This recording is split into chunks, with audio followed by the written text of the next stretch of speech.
Good evening, Mayor. The time is now 6:30 p.m. Are you ready to begin? Yes, we are ready to begin tonight's meeting. Recording in progress.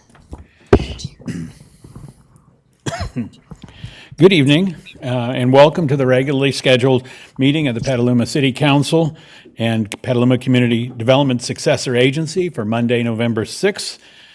Don't forget, if you wish to provide public comment this evening, fill out a speaker card in the back of the room and bring it to our clerk so that we can have everybody have a chance to speak. And now I will invite Monica Aparicio and Maria Galvez to provide information to those who want to participate in Spanish. Thank you.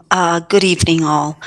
Hola, me llamo María Galvez y estoy aquí con mi pareja de interpretación, Mónica Aparicio. Estamos hoy aquí como intérpretes.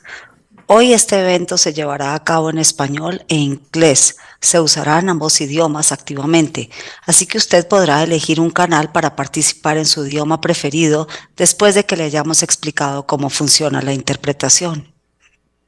Estaremos usando la función de interpretación de Zoom. Después de que termine esta explicación, se activará la función de interpretación. Si usted está conectado con su computadora, usted verá un icono de un mundo en la parte inferior de su pantalla. Si usted está conectado con su tableta o teléfono, pulse en Más y verá un menú que incluye la opción de interpretación de idiomas. Para escuchar la interpretación, pulse el icono del mundo o interpretación de idiomas. A continuación, elija su canal de idiomas. Thank you. We are ready. And thank you. And may we have a roll call for the evening? Present. Here. Here. Here. Here. Here. Mayor McDonald. Here. And let's all stand for a pledge of allegiance.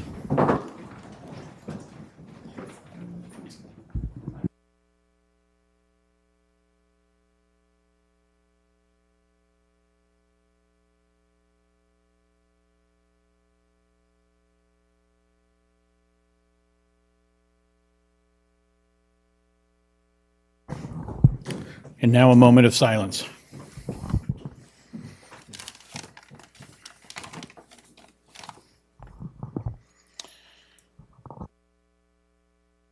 Thank you. And tonight, I'm looking up and down the council dais to see if we have any agenda changes and deletions. And I would like to propose one. I would like to see our Maria Drive presentation moved up in order so that it follows the proclamations for the evening, mainly so that if the public has comments, when we get to general public comment, the public can actually make that comment. If we wait till where it is in the agenda, there's no chance for that. So is that that's acceptable to everyone? To me, So it by is. acclaim, we'll make that change. Thank you. And then we have several proclamations tonight. And our first proclamation tonight is regarding Small Business Saturday. And I'd like to invite Marie McCusker, Executive Director of the Petaluma Downtown Association, to come forward. And look how fast she's moving from the back of the room. Welcome, Marie. I don't want you to miss a bit of this. Whereas the city of Petaluma really celebrates our local small business and the contributions they make to our local economy by creating jobs, serving our diverse community, innovating to help solve global problems, and launching future growth industries. And whereas, according to the United States Small Business Administration, California is the fifth largest economy in the world and has more than 4.2 million small businesses, more than any other state. There are currently 32.5 million small businesses in the United States. Small businesses represent more than 99% of companies with paid employees and are responsible for over 60% of net new jobs created since 1995. And whereas California's small business accounts for over 99% of total business in the state and employs more than 7 million people, nearly half of the state's private sector workforce. Small businesses employ 47% of the employees in the private sector in the United States, and 90% of consumers say Small Business Saturday has had a positive impact in their communities, whereas 95% of consumers who shop on Small Business Saturday reported the day makes them want to shop more or eat at small, independently owned businesses all year long, not just during the holiday season.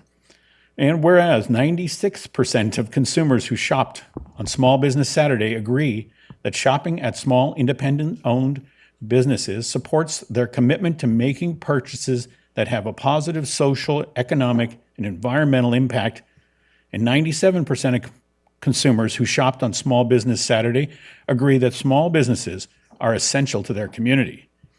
And whereas communities across the country have endorsed the Saturday after Thanksgiving as Small Business Saturday. Now, therefore, be it resolved that I, Kevin McDonald, Mayor of Petaluma, along with the members of the City Council, do hereby proclaim November 25th, 2023 as Small Business Saturday and urge the residents of Petaluma and communities across the country to support small businesses and merchants on Small Business Saturday and throughout the year. Thank you. Thank you. I'm so glad that was so long because I got my breath back. I'm happy to be here tonight to accept this proclamation on behalf of the small businesses in Petaluma and the Downtown Association. For many years now, the Downtown Association and Visitors Program have been the cheerleaders for Small Business Saturday, applying to American Express to support the Petaluma community. Basically, small businesses are the backbone of our community and our downtown. We invite and encourage our local community and visitors alike to shop small during the holidays and year-round, because when you shop locally and support small businesses, that money recirculates here. It doesn't go out of state and it doesn't go overseas. By supporting and shopping at independent businesses, everyone can play a part in strengthening our economy and supporting our local businesses. We always do this the Saturday after Thanksgiving. So just reminding you that we will be doing, Santa will be arriving by tugboat that very day into the Turning Basin and into River Plaza, where we will do entertainment and photos with Santa. And then going on to downtown, we'll be having about 100 bags that we hand out full of local offers from small businesses that we're asking to give us flyers, and they'll fill them up. And then you go and enjoy yourself with your shopping list for Christmas, starting early. Again, thank you for shopping local and gifting thoughtfully. Thank you. Thank you.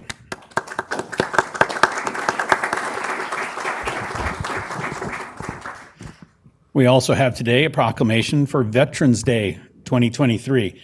And I'd like to invite Joe Noriel, veteran and History Connection president and board member, to both the Veterans of Foreign War and the American Legion riders to the podium to accept the proclamation, which reads, whereas the contributions and sacrifices of the men and women who served in the armed forces have been vital in maintaining our freedom and way of life, and whereas tens of millions of Americans have served in the armed forces of the United States during the past century, and whereas hundreds of thousands of Americans have given their lives while serving in the armed forces during the past century, and whereas our veterans are brave and selfless individuals who, when duty called, willingly put themselves in harm's way to defend the lives and liberties of others, and whereas their abiding patriotism and enduring devotion to the ideals on which the United States is founded can never fail to inspire us. And whereas all Petalumans must strive to ensure that ours remains a land worthy of the great love our veterans have shown for it. Now, therefore, be it resolved that I, Kevin McDonald, Mayor of the City of Petaluma, along with the members of the Petaluma City Council, do hereby proclaim November 11th, 2023 as Veterans Day, and encourage all people in our city to acknowledge and honor the contributions of our veterans to the principles of democracy, individual freedom, and human rights. Thank you.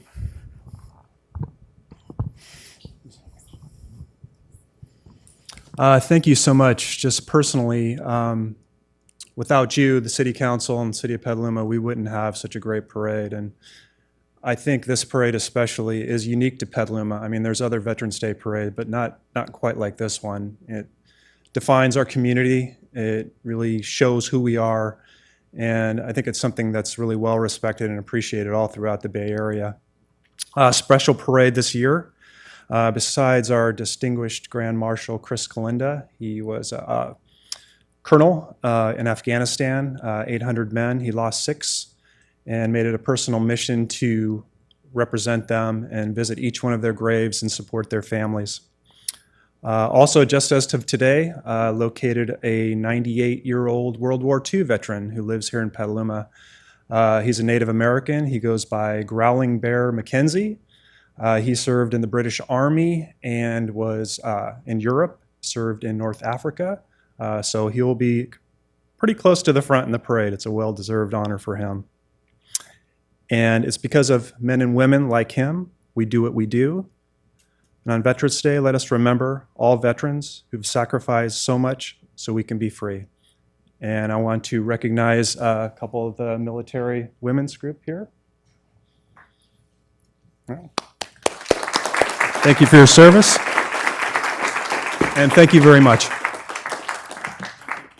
And thank you for Petaluma's parade, veterans. All right. Before we move to the presentation, or as we move to the presentation, I'll note again that comments on the presentation are welcome during general public comment, which immediately follows. And we have what I might call a complicated item 9 regarding story poles and hotels. The topic is story poles, and that will be what is publicly commented on during that item. If anyone has a comment on hotels, that is general public comment, which would be the item following the presentation we're about to have. So we have had issues keeping our speakers on track, public speakers, focusing them on the item that we are discussing at that time. So I remind you to get a card in now if you wish to speak. And the general public comment is a hotel comment. The story polls is for item number 9 as we get down the agenda. So with that, I would like to invite Ken Eichstadt, to our senior traffic engineer, to discuss Maria Drive improvements, the recycled water extension, and the road reconstruction project. Welcome, Ken. Thank you very much, Mayor McDonald, council members, public, and staff, to allow me to present on the recycled water and pavement reconstruction for Maria Drive. This project in particular, the city public works and utilities staff worked very collaboratively to put this together. And then we've been done a lot of public outreach. So what I'm going to present here is the collaboration, the accumulation of input that's been received on the project. So overview, I'm going to talk a little bit about the project goals, give some background, the project, the specific project improvements, in particular, the active transportation. We'll have Chelsea Thompson also talk about the recycled water project that she got really initiated here on this, and then the outreach to the public that we did. So project goals, let's get a recycled pipeline in there. We've got it from Sonoma Mountain Parkway over to Rainier. We're continuing that work down Rainier to Lucchese Park and Loma Vista Elementary School. And on the way there, we're going to some landscape assessment districts. We're going to restore the pavement, and then we're implementing safety measures, pedestrian, bicycle, active transportation measures. So looking at the roadway there, it's got what's referred to as a pavement condition index of between 8 and 28. If it was 100, that's new pavement. So the PCI is definitely right in the range where we need to do the reconstruction. From a safety standpoint, we've had 13 collisions. Those have been primarily at the East Washington crossing there. We're We've worked extensively with the Safe Routes to School folks and met with Loma Vista Principal twice on this project. This is a collector roadway, and we've got the improvements from Sonoma Mountain Parkway to Rainier. We're continuing that to South McDowell to the East Side Transit Center. And then from there, you can get across McKinsey. It's not part of the project, but get across, onto McKinsey and then get over to the fairgrounds on the McKinsey overcrossing. So, and then we're improving the park's access. So we've worked with Drew Halter's group on doing that work. So this is the Maria Drive, just over 1 mile of roadway, again, Rainier Avenue to South McDowell. It's going to have new pavement, 20-year surface. And I was thinking to put 20 years in there, but we have to maintain it on the interim. You really have to be out there every, 6 to 8 years maintaining that pavement to get the full life cycle. We're going to improve the pavement at the dips that you have on Madison and Lauren. We're going to update the roadway and signage markings. We're going to be reducing roadway widths to help slow traffic, upgrade the signals and the pedestrian crossings, and again, improve the Lucchese Park and the Loma Vista access, as well as access to McDowell Elementary. So on the active transportation improvements, we're going to close a few sidewalk gaps and improve the path of travel there for pedestrians. We're putting in over 40 ADA curb ramps, ADA compliant curb ramps, improving the trail access. We're fortunate we've got Lynch Creek and Washington Creek that we're crossing, so we're going to improve those access and actually put RRFBs, the rapid rectangular flashing beacons. We have 10 of those going in. We're putting in bike lanes from Rainier Avenue to Monroe. Thank you. Pedestrian improvements, again, repair the damaged sidewalk.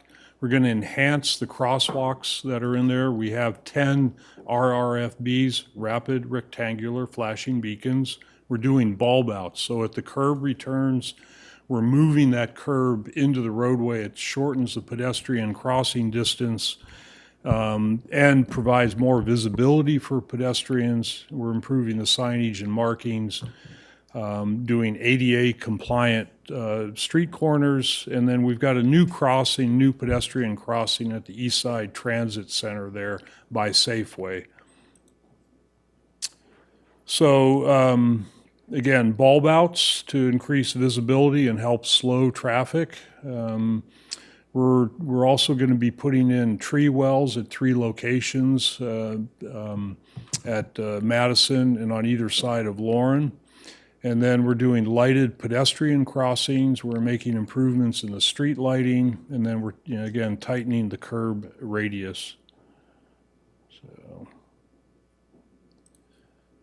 So, for bicycle improvements, we have the crossings of Lynch Creek and Washington Creek, where we're increasing the width and putting a signalized crossing there. When I say signalized, that's the RRFB. So you have the push button. This is what you have on East Washington.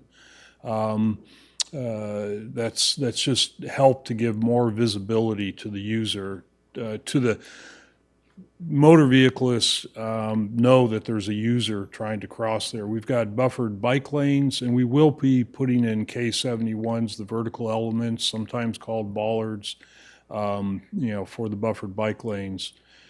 And again, for bicycle safety, we're trying to slow traffic, so we're narrowing lanes, reducing the curb radii, which just helps to slow the traffic turning off of Maria or turning onto Maria from the cross streets. We're going to have green bike boxes and green paint. This is done in conflict areas to give more awareness to motorists of other users there. With regard to the signals and signage, we're improving at South McDowell and at East Washington, putting in audible and vibration pedestrian signals, and we're relocating those devices for where the curb ramps so the users have easier access. And then we're doing what's called LPI, leading pedestrian interval, and the picture that's on the right there shows a stop condition for the motor vehicle traffic, but a green walk signal. So a green walk signal for the pedestrian. So the pedestrian can get into the crosswalk in advance of the motor vehicles moving. Regarding the landscaping, we've got the 3 locations there that we're going to be planting 10 trees and greenery. And this is to help, provide for traffic calming, just to give a little bit more texture along the edge.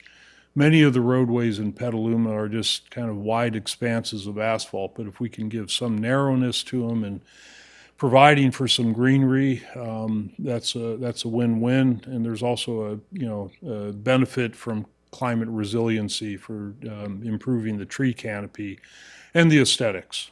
So, and with that, I'd like to turn this next slide on the urban recycled water pipeline extensions over to Chelsea Thompson.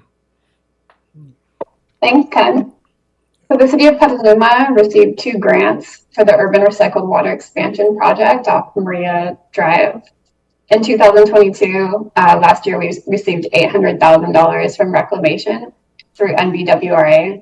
And a few months ago, the Petaluma Valley Groundwater Sustainability Agency received $2.6 million from DWR's SIGMA implementation funding for the city's urban recycled water project. So the Maria Drive recycled water project includes adding 3 sections of recycled water pipeline for a total of 6,700 feet off Maria Drive. The project will serve recycled water for landscape irrigation to an additional 8 parks, 2 schools, 2 business parks, and 6 LADs. The section of the pipeline that will be installed as part of the Maria Drive pavement reconstruction project is a section shown on the map, circled in red, which goes from Rainier to Lucchese. This first section of pipeline will serve Lucchese Park, Loma Vista Elementary School, and 2 landscape assessment districts.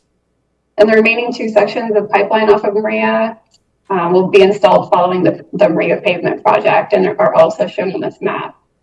The extension shown from Rainier Avenue to Deer Creek Village will serve Deer Creek Village for landscape irrigation and will provide an avenue for future expansion of the system.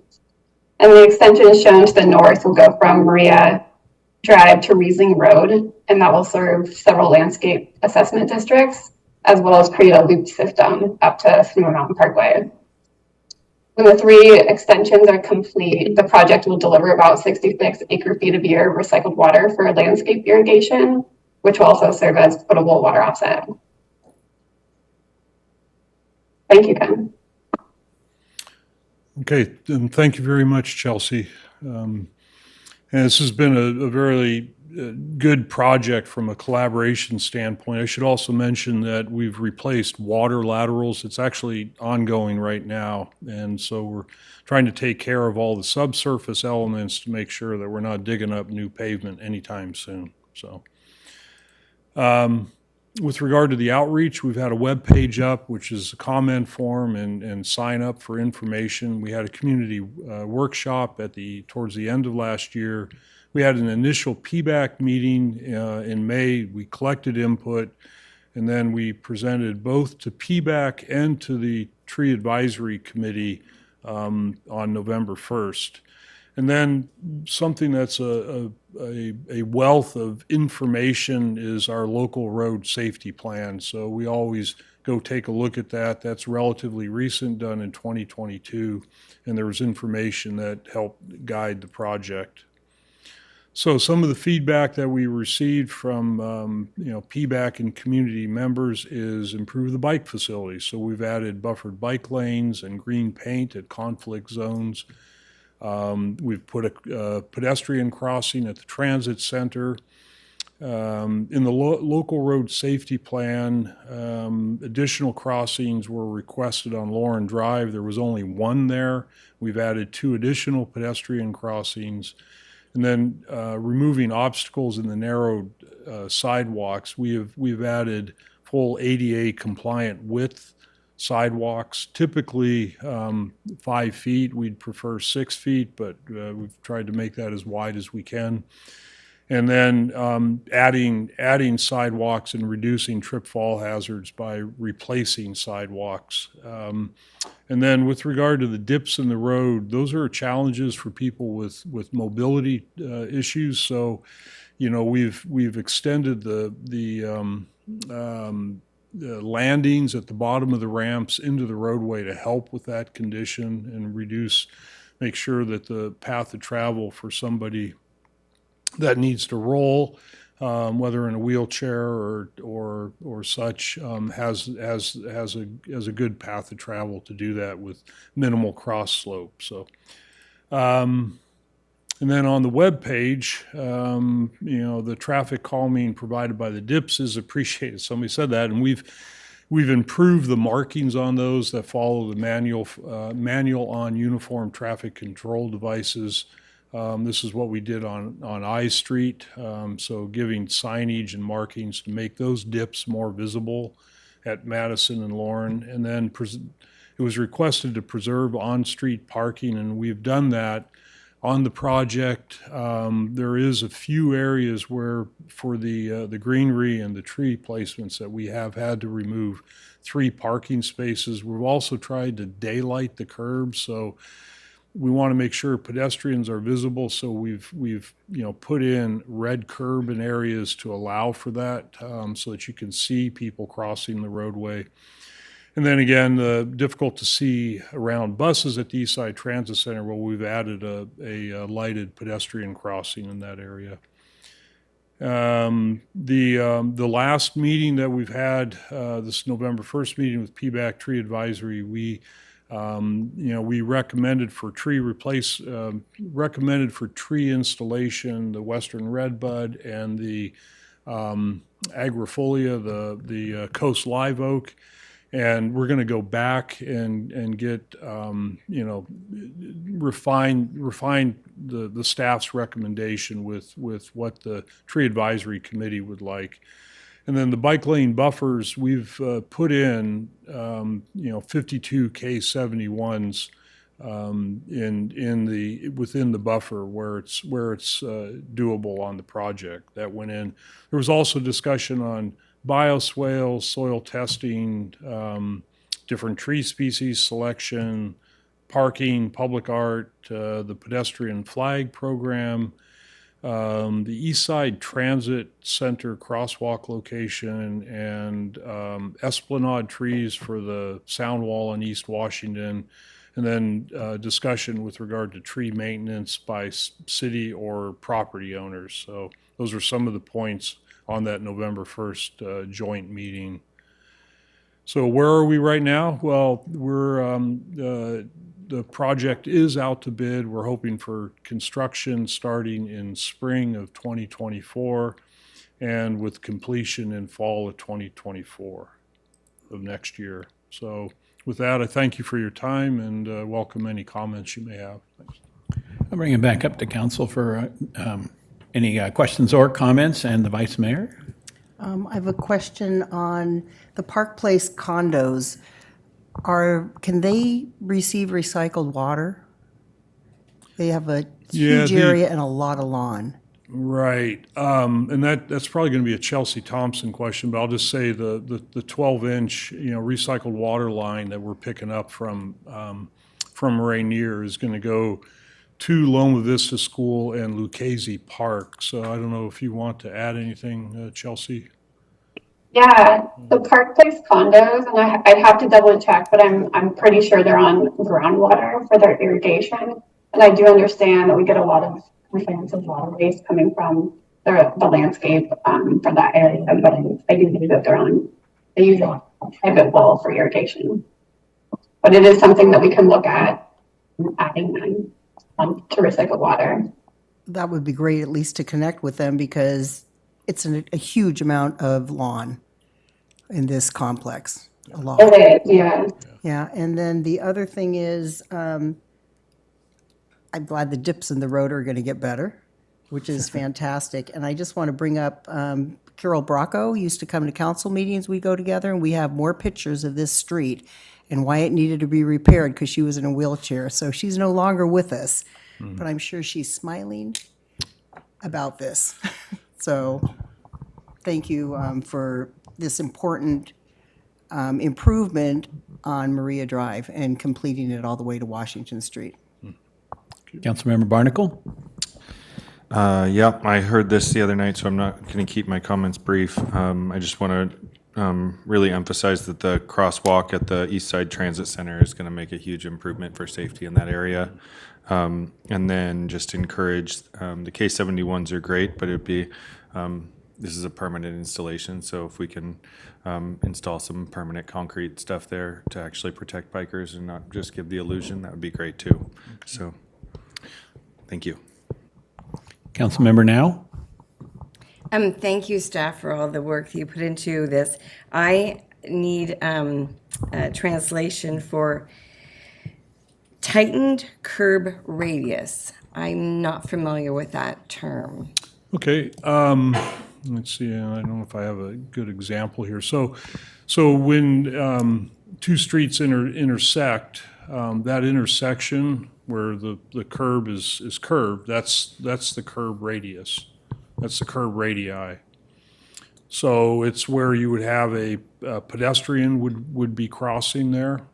And many streets in Petaluma they have a 50-foot radius, meaning that they're very gradual. So you can be going kind of full speed when you make the turn. You don't really need to slow down. And that's not conducive to making sure that, the vehicle operator can, clearly see what they're turning onto. You want them to really slow down and execute the turn at a slower speed to see what are the conditions on this adjoining road. So is that Especially helping? You look puzzled. Yeah, well, especially in Maria, because there is so many between the school and on the other side of the street is the Boys and Girls Club, and then you have constant sports, events going on. So I actually travel Maria a lot from my home to Meadow School, and it's you just kind of I go very slowly because I never know when someone's going to pop out between cars and cross the street. So thanks for that explanation. The other one was this K-71. I'm not familiar with that. Yeah, so the K71s, these are vertical elements that you can currently see on North McDowell. And they're kind of like the next generation. They seem to have a certain amount of wear and tear that can be imposed on them, and they don't they haven't been problematic as for us yet, and in other installations. So it's kind of this is the latest greatest thing that municipalities are using to provide for some separation between the vehicular traffic and a bike facility. So this is, we have them, they're green up on North McDowell. Okay, thanks for that explanation. Construction, I would just kind of suggest that you look at summer for major construction, because it is very well traveled during the school year, and school gets out in May. So just FYI on that. We're taking the dips out, because that actually slows the traffic. Okay. No. Okay, because that slows the traffic down. That so does. I was And- confused. Yeah, they're going to be, no, we are not taking them out, and they're actually, I think, will work really well. That area of Petaluma is a bit of a challenge from flooding, and we can't really change the street grades. We need to That's good to keep hear. the hydraulics Yeah. the same to what we have there now. And so, but what we're doing is we're narrowing the lanes with paint, to 10 feet, and then we're providing for gradation markings, which are a means to give a visual sense to the driver as they approach that this is going to be up there, as well as signage, and this is all MUT. So they don't try taking it at 30 miles an hour from Washington Street. No, they shouldn't. They shouldn't be doing that. Yeah. It's fun to watch people who don't know it. So anyway, Yeah. thank you. Yeah, you're welcome. That's all. Thank you. And well, I would like to commend the councilwoman for driving slow. I mean, I think that's the model we should all be looking for. I mean, and that's why the new Slow the Fast Down campaign in town is because too many people drive too fast. So I did want to ask, do we have a total project cost here? Did you drop that into the It's- conversation? Right now, with 10% contingency, it's 1.1 for the recycled water and 4.4 million for the roadway reconstruction. So it's a total of just over 5.2 million with 10% contingency. Yeah, our paving budget goes pretty fast, doesn't it? Rhetorical. 25 million of beautiful Measure U dollars go very quick. It's, yeah. And I'd like to commend staff on making each project better and better, and putting more focus on our safe streets concept, our complete street concept. Looking at what's been done on Garfield, and everybody should drive Garfield for what an example it is, and this one will be even better.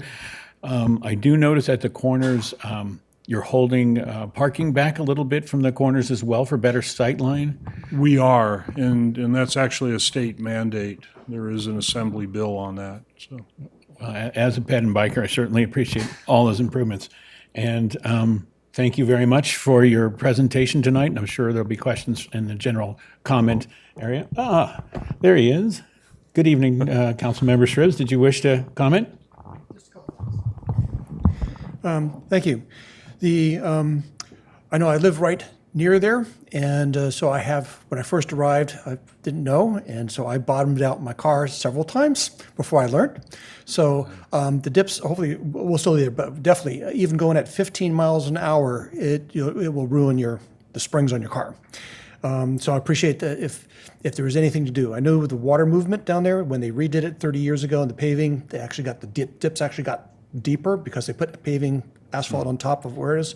But if that could be smoothed out just even a little bit, you'll still bottom out. I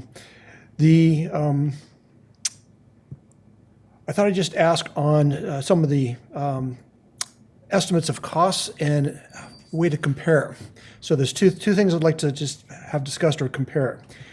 Because we're doing a lot of extras here, putting in the bike lanes and putting in the water.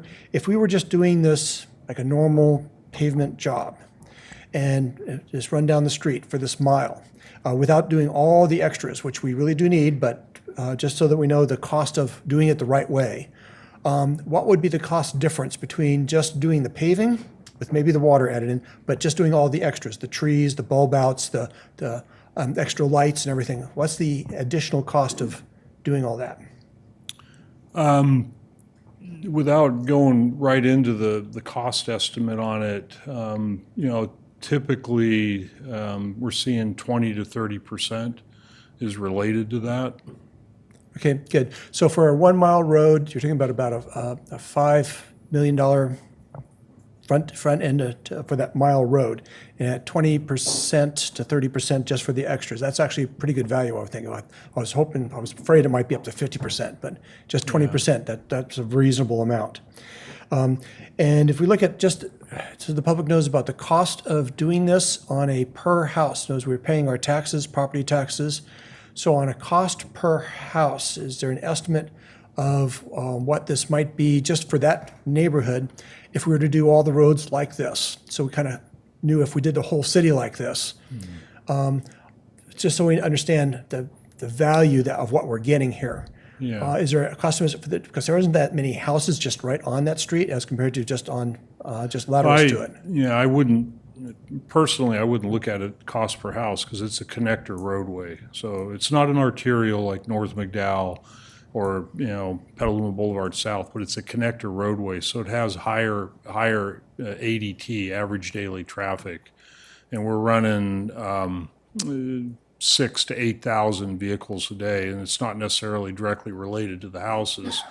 that are the residences on it, but it's, related to the, Boys and Girls Club and going to Lucchese Park for a soccer game or a baseball match or getting to Loma Vista. So I appreciate and understand your line of thinking on it, but I'm not sure I would sell it quite that way because it's Yeah, I was not looking to sell used that. by everybody. Okay, yeah, just so that folks know that with the property tax that we're paying, but eventually all that money comes back, and that this is a pretty expensive for 1 mile. That's still a pretty high price, but it's definitely worth it for what we're doing. And if we do more of these around town, that we shouldn't worry too much about the costs, is what I'm trying to get at. That is a good value what we're doing, added these all in, even though it is a fairly high cost maybe on a personal, per house or per neighborhood basis. Then the last one would be, I did watch the session with that you had the other meeting, and definitely the red buds would be a problem because they tend to turn into shrubs. And so you need something that's a thin, tall, single stem or just short shrub. So I agree that the red buds may not be the appropriate, and that you may want to look at other things for that. And I think you were offered some help for that. There's some actual landscape architects out who volunteered to help you out. So I think you're going to be doing that. And then we've had some comments about if we're going to do this much work, and we're putting the water underground, and we have the opportunity to rip up the road. Are we also? And I know there's lots of wires above head, up and down this whole neighborhood's areas. Is there any advantage to even looking at the wires, whether it be the telecom or electrical, to get those underground while we're doing this? Is there any value of that, or sewers, or is that all pretty covered? And that question comes up a lot, and I don't think I'm the qualified person to answer that. I would love to see everything underground, but that's just not the reality or the economics that are at play, and I'm not. I'm just an engineer.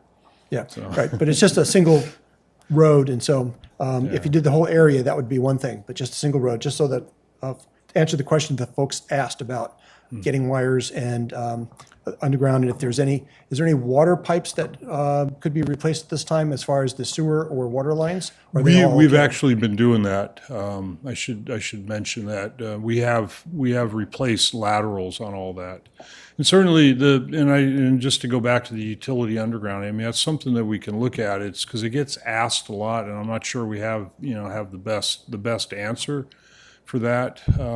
But we are working. I know PG&E wants to underground on Bodega Avenue, and there is, movement. It's, off in the future because it's very expensive, but there is movement to do that. So, yeah. Okay, good. Thank you. That's all I have. Thank you. And I'd hate to leave your questions unanswered and pending in public view, and I know staff will chase, but as an engineer who's done underground districts, I can tell you the cost of undergrounding is more than the combined cost of paving and utility works. And the time frame is probably triple the time frame that is needed for the water and paving to do the dry utility, it's called. So,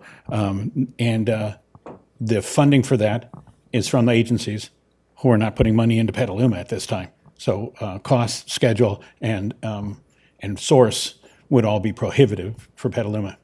And then the other cost you mentioned was how much this street for these houses. And I would love staff to have a report showing the total need in Petaluma, the miles total. Maybe this is 1 mile and we have 180 miles of streets in the same condition. And if this is $4 million for one of 180 we need, and divide that by 20,000 houses in town, you come up with a real scary ballpark figure for how far in the hole our infrastructure is in this town and why we have to be so careful with all our money to get the best for the people, the safest streets, but also streets getting done. So those are great questions. Thank you. And thank you for the presentation tonight. And I hope you'll listen in for any questions the public may have, though you won't be given an opportunity to reply at this time. Thank you. Thank you. So moving into our general public comment for the evening, I remind folks, if you wish to speak, there's a card. During general public comment, the public is invited to make comments on items of public interest that are within the City Council's subject matter jurisdiction and that are not listed on the current agenda. Public comments are limited to 3 minutes per person and depending on the number of persons wishing to address the city council, time will be allocated in equal shares totaling no more than 20 minutes. Is there anything our city attorney would like to add for the evening? I have some preliminary remarks I can add, Mr. Mayor, to remind folks about the nature of what kind of forum that our meetings are, and how we are prepared to manage that to make sure we get the public's business done, if it's okay. Yeah, I think that's a really good idea to clarify that for us. Thank you. So just as a reminder to folks, in view of disruptions that have recently occurred at local government public meetings, I'd like to remind members of the public attending tonight's council meeting that city council meetings and other Petaluma Brown Act body meetings are limited public forums. That means that the right of the public to speak is limited in comparison to the public's right to speak in a traditional or designated forum, such as a city park or sidewalk. Public comments at meetings of Petaluma Brown Act bodies like the City Council are limited to comments, as the mayor just noted, on topics within the legislative body's subject matter jurisdiction during general public comment, and to comments pertinent to agenda items during public comment on those agenda items. The Brown Act, the California open meeting law governing most local governments, permits these limits on public participation so that government bodies can effectively conduct the public's business. These limits are consistent with the U.S. and California constitutions concerning limited public forums such as city council meetings. With the mayor's permission, I will assist him in identifying public comments that are not within the city council's subject matter jurisdiction or pertinent to an agenda item to help us efficiently conduct the business on tonight's city council agenda without disruption. If a speaker's comments are not on topics within the council's subject matter jurisdiction or are not pertinent to an agenda item being discussed, I will ask the moderator to mute the speaker so I can remind the speaker to limit their comments as required. If the speaker fails after a reminder to limit their comments, I will suggest that the moderator permit the next speaker to speak. The Brown Act does not require permitting members of the public to comment from a remote location, except when a legislative body member is also participating remotely. The city has, for the time being, suspended the opportunity for members of the public to give remote public comments to avoid further disruptions of city council meetings from remote locations. I hope my comments tonight are helpful reminders for members of the public attending tonight's city council meeting in council chambers about the rules governing public participation in city council meetings. The city council and staff are committed to protecting the public's right to participate in city council meetings and at the same time ensuring that the public's business is effectively and safely carried out. The city council may periodically revisit its practices and options concerning public participation at Petaluma legislative body meetings. In fact, the council will be discussing virtual public participation in city council meetings at tonight's meeting under agenda item number 10. Thank you, Mr. Mayor. That concludes my remarks. Thank you. I appreciate the clarity and appreciate the assistance as we follow through here, that if someone does go off subject matter jurisdiction, we'll mute them, advise them, return to them, and see if they're on track. And if they're not on track, then that will be the end of their opportunity. Okay, I got you. Thank you. Mr. Mayor, and just as an explanatory reminder for folks, when we say subject matter jurisdiction, we mean topics that the City Council has the authority to address. If folks want to talk about policies of the state government or the federal government, those are not things that our City Council can control and not within its subject matter jurisdiction. Thank you. Thank you. Well, I'd like to check in with our city clerk and see if we've received comments ahead of time and maybe how many, and any other comments? Yes, Mayor McDonald, the city received 72 general public comments that were posted online. And I'd also like to note that comments received regarding the hotel and zoning project have been placed under general public comments. Any story poll comments received were posted under item 9 on the website. Wonderful. Thank you. And now I'd like our moderator to read the instructions for participation in person. Thank you, Mayor. At this time, I have started a 30-second clock for general public comment. Members of the public attending in person should bring their speaker cards to the clerk's desk if they have not already done so. Speakers are reminded to be respectful in their comments and that this meeting is being translated. Please pause between sentences for translation. A countdown will appear for the convenience of the speaker and viewers.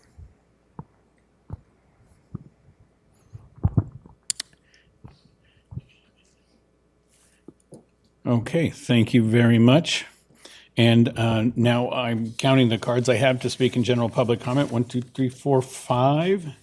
So we will be at 3 minutes per speaker. Our first speaker is Catherine Babowski, to be followed by Dwayne Bellinger.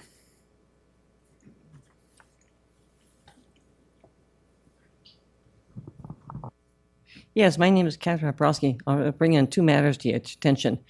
On the walkway by Water Street, where the boards are, there's nails sticking up where people can actually trip and fall. It's right behind the restaurant there and other stuff. And people can trip and fall on those nails, and the boards are uneven. And also, too, the other day, matter of fact, it's every single day and night, my neighbor, Space 11, he sits in his vehicle with his camera aiming at my place, stalking my place. I went down to the police department to report this. And I had a witness that went with me. And the officer said, oh, he could do that. He could break the law. I said, what? I said, he can't break the law. That's stalking. He said, no, we're going to allow him to continue to be stalking your place all the time. He sits, like I said, he sits in his vehicle all night, aiming his camera right into my place at 31. All night long, every single night. And the police department won't do nothing about it. I have a witness to verify this, too. Thank you. Dwayne Bellinger is our next speaker, to be followed by Robert Hanson. Good evening. I came to speak this evening on the subject of the groundbreaking this Thursday for the new Petaluma Smart Station. And I, first of all, want to thank each and every one of you for the work you've done in getting that station located finally, and really look forward to that. In fact, I rode the train last week to get to the airport, and it's really nice to be able to get around without a car. Is my understanding that the state of California has allocated a $250,000 to the city of Petaluma to plan for a community around the station. Within a half a mile of the station, or is it vice versa, $250,000 for a half a mile, or $500,000 for a quarter of a mile? Anyway, that you've had money allocated by the state to do planning around the station, and I'm looking forward to your starting your public process on planning as much as possible to put in a pedestrian-oriented community around there as much as possible, so that the people can live there without a car, could live there around what necessary shopping they would have, possibly a place to rent a car when they need one, but definitely food, definitely parks. But the area just north in the urban expansion area is twice voted on by the people of Petaluma, and I'd like to see you start planning that as soon as possible. Thank you. And thank you. Robert Hanson, to be followed by Rainey.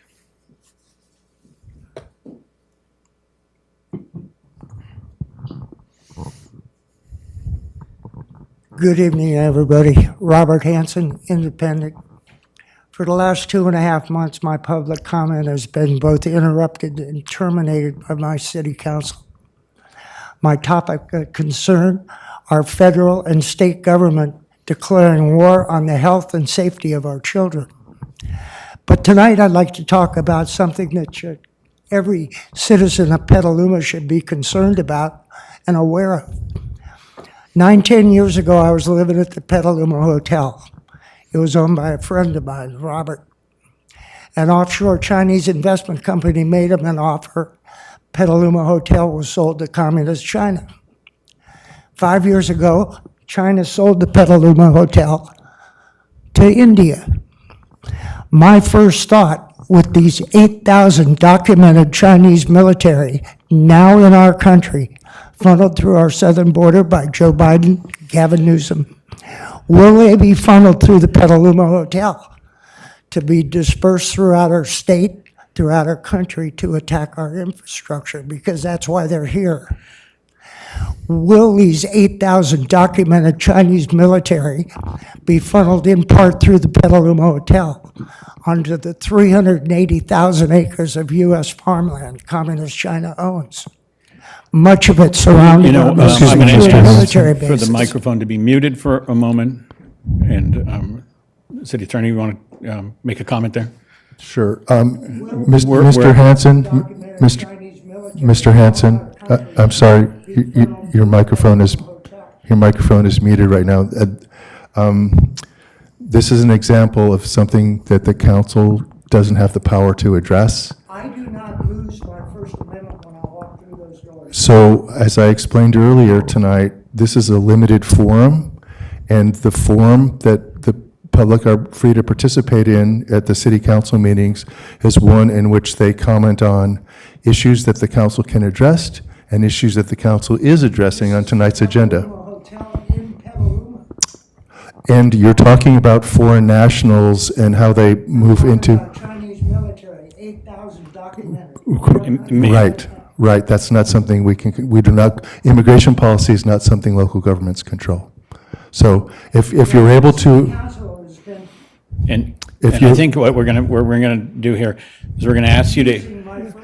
Nope, we're honoring those, and we're honoring them in a way that allows us to conduct the public's business that's on tonight's agenda, and also to hear from the public on items that the council can address that are not on tonight's agenda, and this is not an example of that. So I would encourage you to, so Mr., I'm sorry, you're out of order.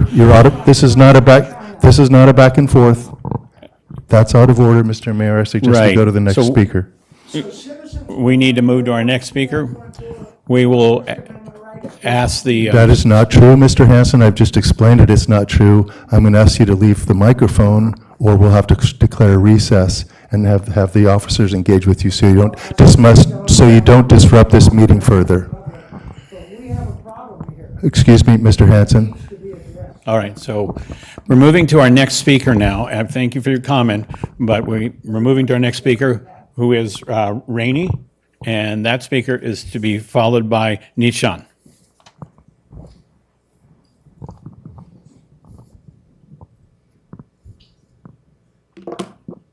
Hello. I'm going to be reading from notes. And I might add, you need to speak right into the microphone to hear. You'll feel that I'm nervous. Okay. I read the statement of peace that was written by the city, by the city council due to the visible risk to safety that were happening to certain members of the community, and I appreciate that letter. I am here to urge you to write another, one that supports members of this community who have been feeling deep sadness and very strong feelings of being unsafe. I urge you to identify the people in this town, Petaluma, and ask them how they feel. I also urge you, in specific, to join other city councils, particularly the city of Richmond in this state, in providing appropriate historical context to the situation and calling for an immediate ceasefire. Thank you very much. I'm not done yet. Oh, okay. I thought you were. So I'm now going to read from a New York Times op-ed that was written on October 14th by Mossab Abu Toha. He is a poet, and he is currently in Gaza. This is his statement that he wants to share. He says, I wish the West, instead of militarizing Israel more and more and allowing them to cut humanitarian aid flow to the Gaza Strip, would think seriously about what led to such actions on the part of Palestinians led by Hamas. What makes young people cross the border knowing they will not return to their families, he says. He says, what can be done to achieve justice for the Palestinian people? He says, who have long endured brutality of military occupation and siege. These are very serious questions, he says, and cannot be delayed. And I think we're gonna ask you to stop here and help us understand the nexus you want in our subject matter jurisdiction, rather than a quote. What's the ask?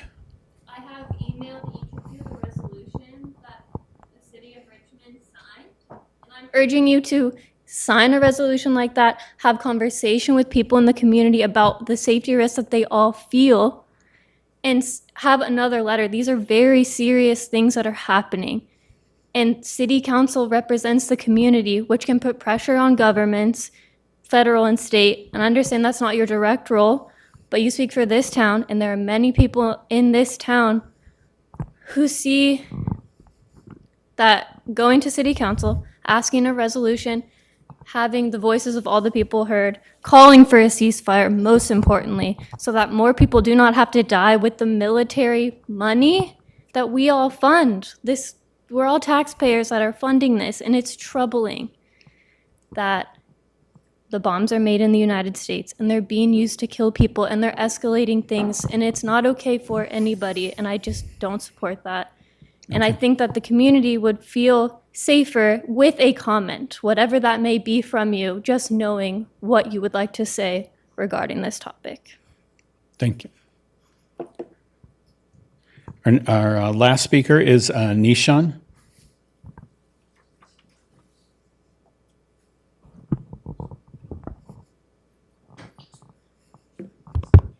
Thank you, council members, for giving You me might this want opportunity. to pull that right there, yeah. Thank you. Thank you for giving me this opportunity to speak tonight. It's been almost a month since the war in Gaza started, and the death roll is risen past 10,000, and a majority of whom are little children. The city of Richmond had already passed a resolution calling for a ceasefire in Gaza, and I urge you to follow the example of the city of Richmond and to consider releasing a statement condemning the acts of crime and violence being committed in Gaza, and also call for a ceasefire. Thank you. Thank you. And that closes our public comment, general public comment for the evening. And we'll move on to council comments for the evening. And I think we've established a bit of a new practice for our council. We were getting a little long in our comments, so we're tightening that up, and it's been working pretty good. This is where council talks about their liaison activities, not so much other community events, but especially liaison activities. And we're trying to keep it brief and concise. And we're going to set a 90-second clock for each council person here and see how we do with that. And I'd like to start with, from this end of the dais, Councilmember Shribs, you're first up tonight. Okay, thank you. Okay, so several meetings have been occurring about the climate change actions, particularly the active transportation plan and the blueprint for carbon neutrality. So a lot is going on there with several of the meetings. So please attend for those because there's a big ask of our citizens. I've gone to two separate meetings concerning this, a micromobility conference, that was the US conference, and that's going to be one of the major ways we can reduce our carbon footprint. We're going to have to get down and change our modalities and use smaller vehicles and walking and biking and public transports and even deliveries. I also attended the Gen H economics of housing, and that's another issue with the carbon that we need to work on. And the cost of housing is directly proportional and correlated to supply, which is correlated to homelessness. So there's multiple things that we could solve at the same time by providing more housing. That's the result of that. Then there was went to a factory tour and showed stackables, so we can produce 4, 5, 6, and even up to 8 stories possible using stackable buildings like they do in Japan. And there's a company here in the Bay Area that actually does that and is actually working with several folks to create these stackable apartments for affordable housing. Also went to the North Bay Watershed Association field trip to Montezuma wetlands, and they are downloading all the dredge spoils from the whole bay dredging and creating wetlands using the dredge spoils. And they're doing it as a private company and doing it much more efficiently than any government organization could possibly do. So that's something to consider, and possibilities. We can look at our Petaluma Marsh as a possibility for them to expand their operations. So that's something to look forward to. Ag and Open Space is working on many projects. They've got like 30 to 40 projects that they're working on. Several are closing, extremely active right now. And there's actually some openings for some opportunities down the road here in Petaluma. Lastly, there is a saw a lot of history of buildings downtown through the leadership class. Also, there was the history presentation by our ancients that have been here, the older folks. And if you just walk downtown, you'll see that one of the things, there is lots of history, but there's also some what I'd call urban blight. So please take a walk around and see what we're talking about here. We need to revitalize our downtown some way, somehow. Okay. All right. With as much as council does, it is difficult to keep it under 90 days. That minute and a half. Thank you very much. Councilmember Pozike. Thank you, Mayor. I've had several meetings related to the county continuum of care, County Homeless Group, which recently changed its name to the Sonoma County Homeless Coalition. So going forward, that term will be used instead of the continuum of care, which folks had complained just confused them about what was involved there. And I'm still going to fall into saying the COC, but so the Homeless Coalition at these recent meetings has taken up various subjects related to comparing programs of different nonprofit homeless providers, try to get better at deciding who is doing a better job with the money funded to them, and also to decide exactly which aspects of our homeless program, such as permanent supportive housing, rapid rehousing, don't have time to go into all those things, but to which ones we should be directing the money to.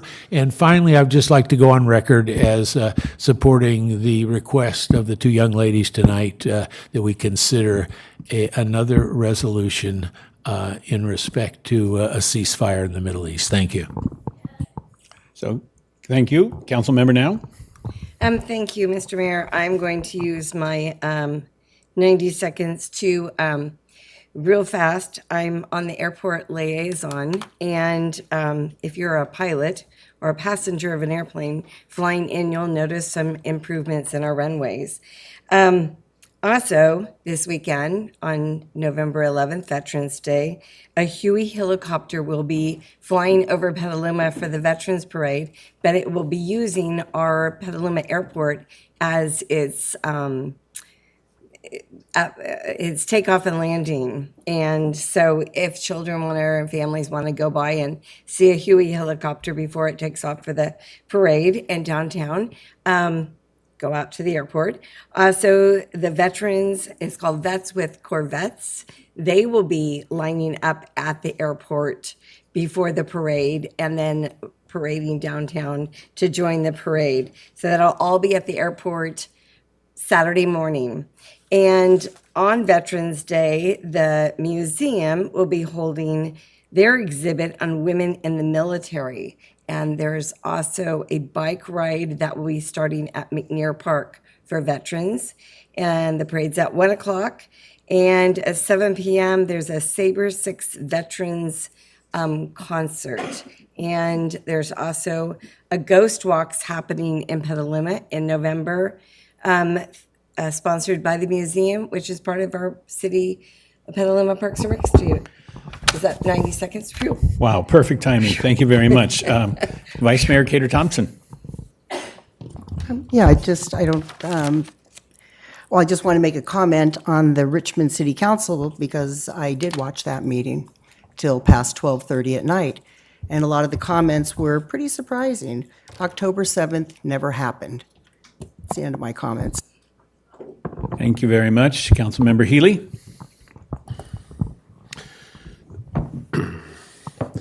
I think Janice's clock is still running. You did a really good job. The Water Advisory Committee to the Sonoma County Water Agency met this morning. As the council knows, I'm the chair of the group.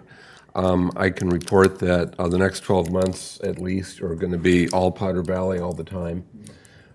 We have an item on our tentative agenda for the next meeting on that subject, so we'll have a bit more of a discussion and get a little bit more background on that. And then a couple of other things. One, conservation by customers, water customers in the North Bay has not let up at all, even after the drought ended.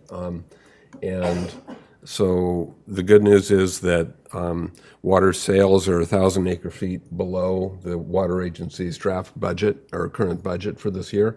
So that's great news. We haven't let up on conservation. The bad news is that's going to bite us when we come to setting rates for the next year, because it's a fully volumetric rate, and that's a challenge. And then this was an issue that came up this morning. Apparently there was a bill that was just signed by the governor that is going to basically outlaw ornamental grass on commercial businesses beginning at the beginning of 2025. And that's going to have a big impact in our community for a lot of different businesses and business parks. And I don't know the details, but that's going to be a big deal, because we're not going to be able to get the purple pipe extended to those places in that kind of time frame. That takes way too long. So that's it for now, I think. Thank you. Thank you. And Councilmember Barnacle? I have had several liaison appointments, so I'm going to go back and pull back from the minutes that I've banked in prior meetings of being quick. And I'll try and be quick. The Groundwater Sustainability Agency met. Most exciting part of that was giving a nice send-off to Ann Dubé, who retired.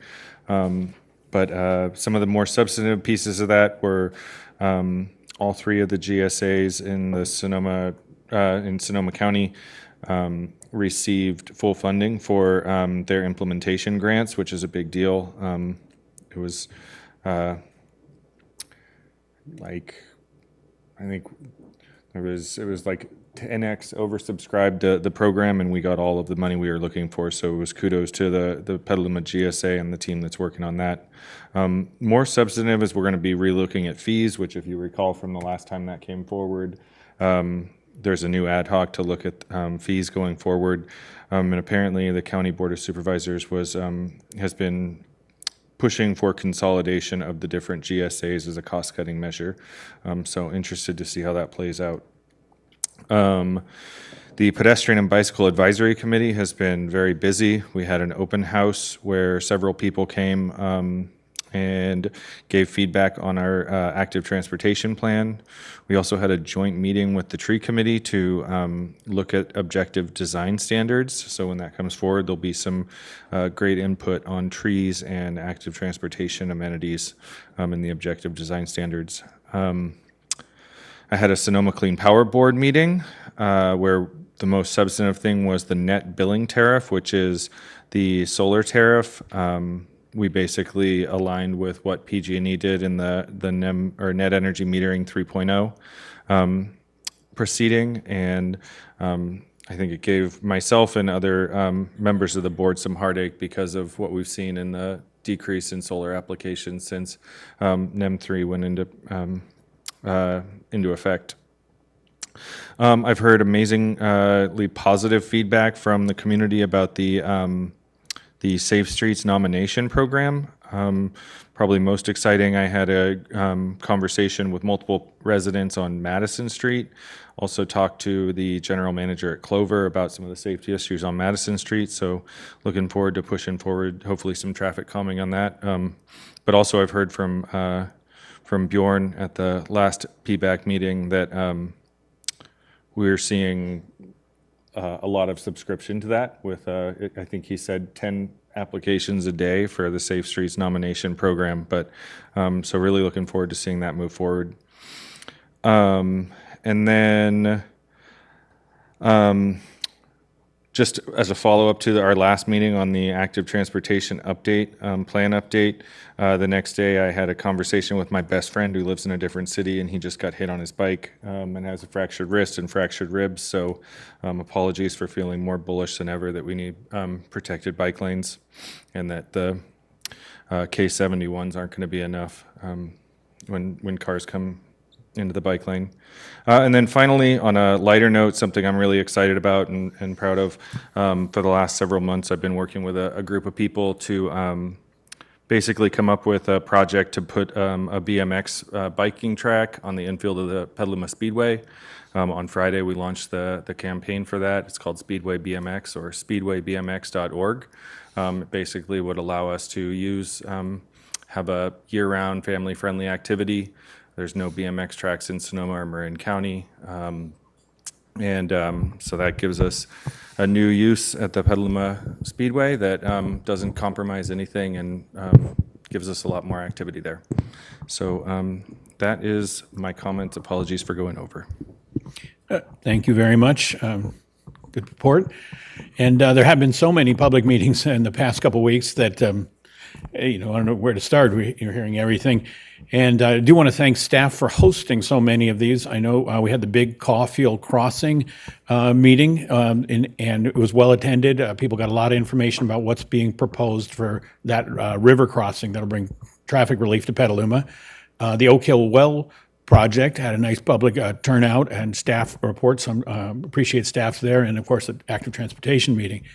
Also, SMART hosted a visit to all the stations in the SMART system with the MTC, the Metropolitan Transportation Commission, and I got a chance to say a few words, and then staff, of course, really told what was going on in Petaluma and how a rail station affects our future, helps reduce our dependency on car and our mode shift climate goals.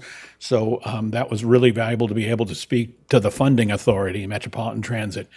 And then I also just wanted to commend the Petaluma City Schools for hosting an environmental literacy and inviting in all different agencies, the city being represented, and basically every environmental group, so that our kids recognize what's going on with climate and recognizing the imperative for the future.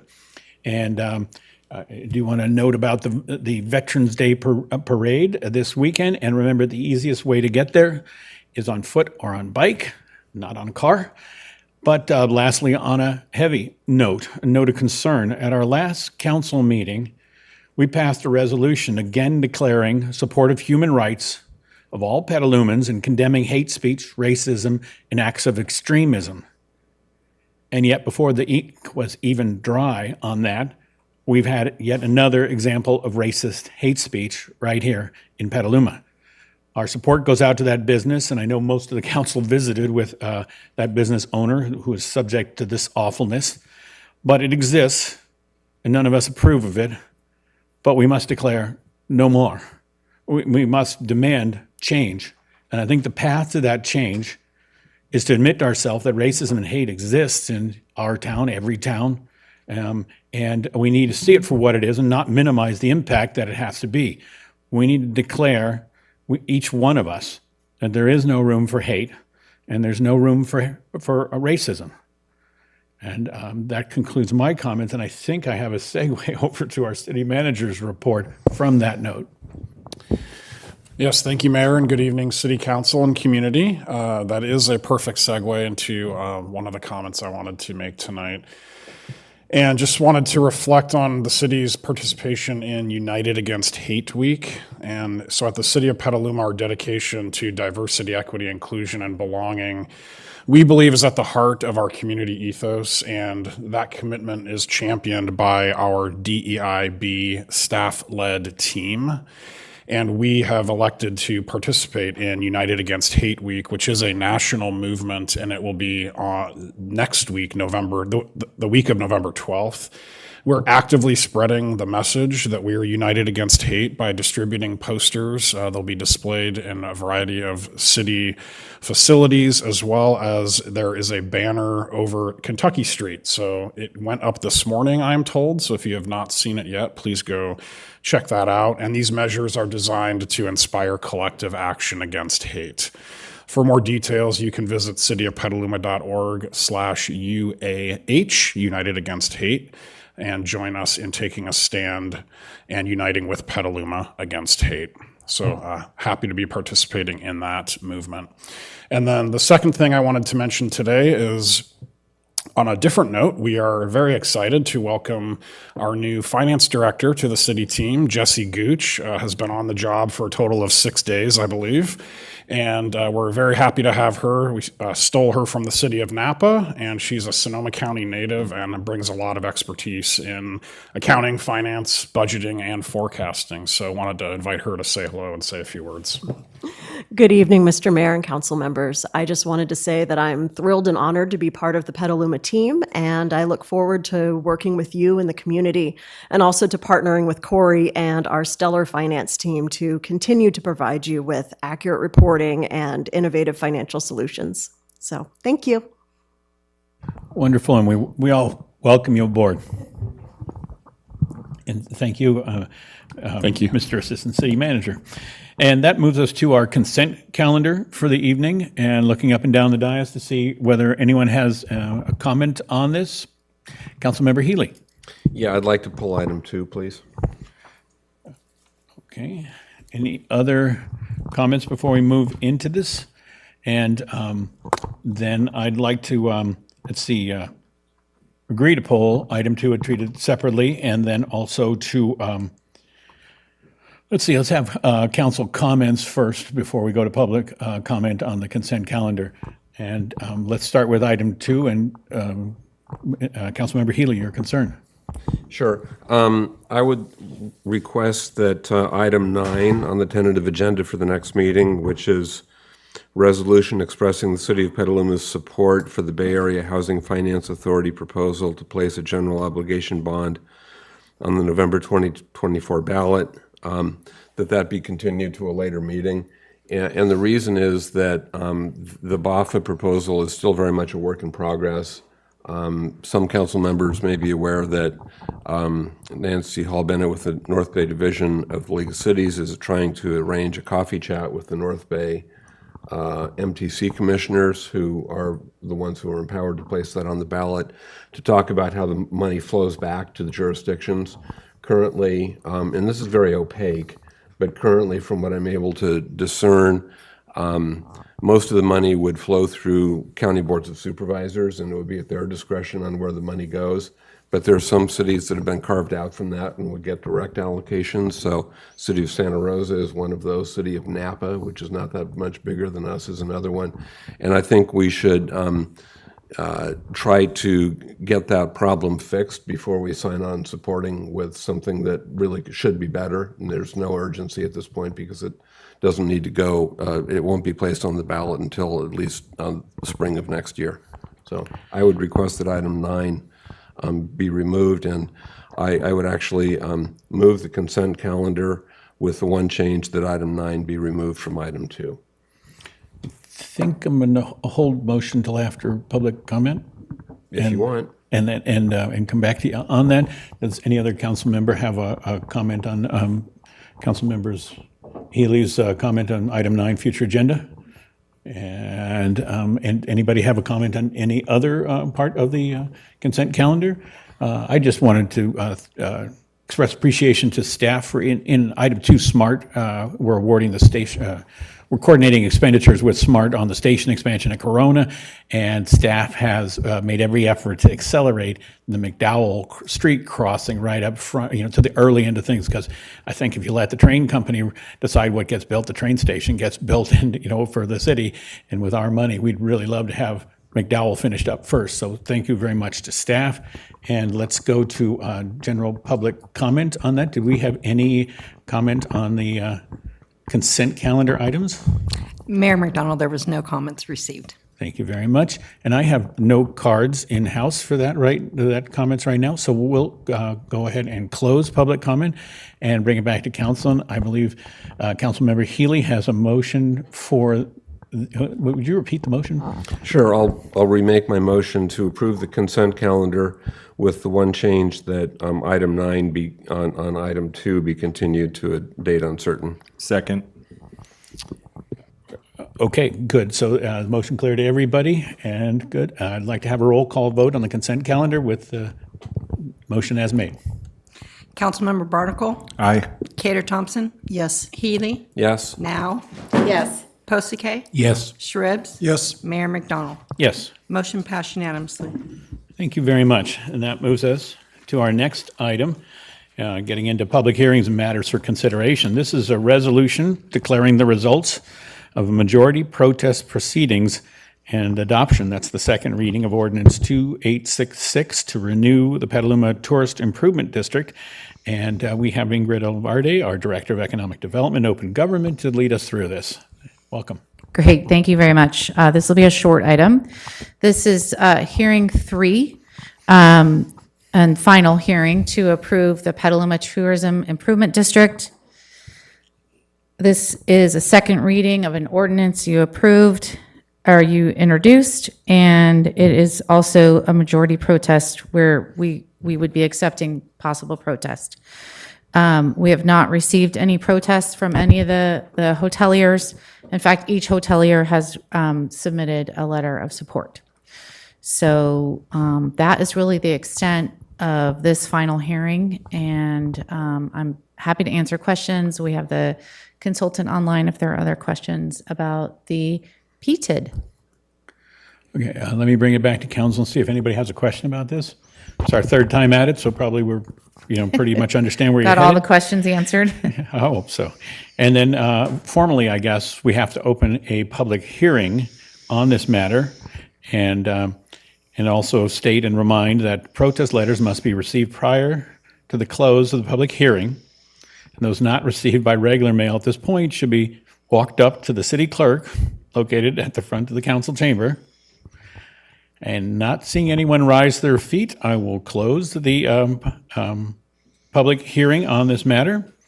And I will move us to, let's see, next comes, and so lacking any protest, we are closed on this item and we can return, and if no comment, we can proceed to roll call vote on the item. I'm sorry. This happens. I'll make the motion. Move approval. Thank you. And I'm sorry, did we catch the second here was Posake? And so now we have a motion and can have a vote. Councilmembers Barnacle. Aye. Cater Thompson. Yes. Healy. Yes. Now. Yes. Posake. Yes. Shribs. Yes. Mayor McDonald. Yes. Motion passed unanimously. Thank you, everybody. And then item 8. This is the introduction or first reading of a zoning amendment to designate the Red Barn Complex located on Parcel B of the approved Scott Ranch subdivision adjacent to Kelly Creek and D Street, a local landmark. And this is assessor parcel number 019-1200041. And I would like to, first, before we get into the presentation, I'd like to invite Councilmember Posake to speak. Yes, I think I may need to recuse from this, but I'm not sure if it's necessary. I need to ask the attorney's advice. Thank you for raising that, Councilmember Posake. Do we have a staff review of the conflict radius for Councilmember? He has recused in the past on the project items because of the proximity to his residence. Do we know? That is correct. So best to recuse, Councilmember, thank you. And because it's not a consent item, if you wouldn't mind leaving the chambers. Mr. and we'll Mayor, call you back I in. will. Mr. Thank Mayor, you. if I could. Yes, before we proceed, Councilmember Healy? Mr. Danley, the Red Barns are nowhere within 500 feet of his home. Other parts of the project are, but the Red Barns are not. And if this is just designating the Red Barn Complex, I don't see why Councilmember Posake has a conflict. That's a fair question, because this item focuses on It would be parcel B. Yeah. So,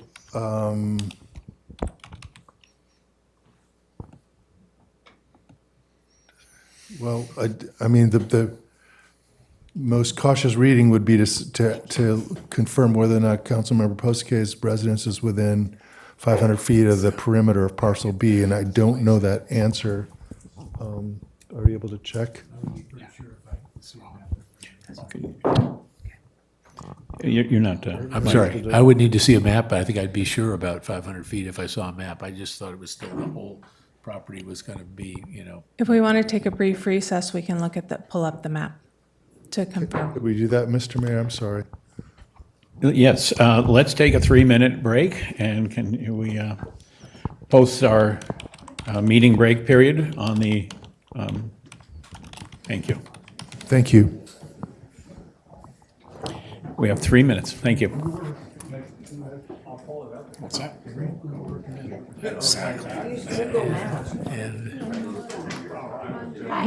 You're the city clerk. I don't know. And I'm not.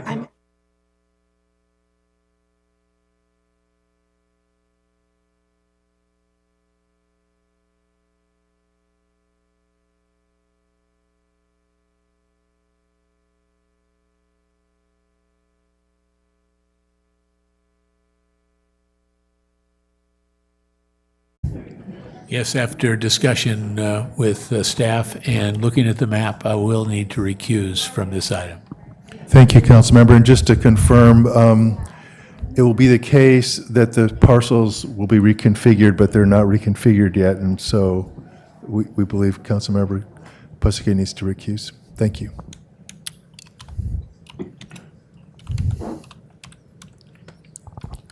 Okay, thank you very much. And to make this presentation for us tonight, we have Heather Hines, our special projects manager.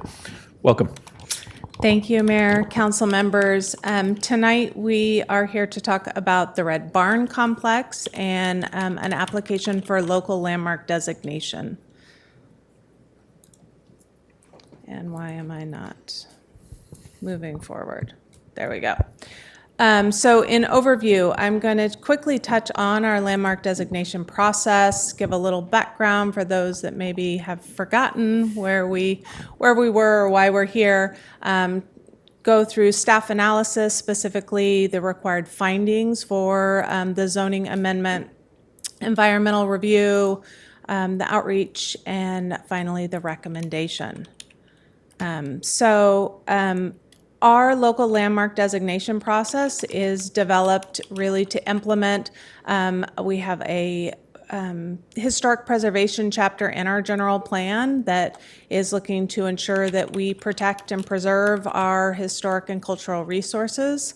Additionally, we have a chapter in our implementing zoning ordinance that deals specifically with preservation of cultural and historic environment. And it's within that chapter that we have section 15.040 that runs through the designation of local landmarks and historic districts, which is done by ordinance through a zoning amendment. So in our code, it discusses who can initiate designation. It requires review by our Historic and Cultural Preservation Commission so that they can make a recommendation, and then to Planning Commission for their recommendation, and the discretion lies solely with the City Council because it is a zoning amendment. So we have gone through that process, and here we are today to present that to the council for their action.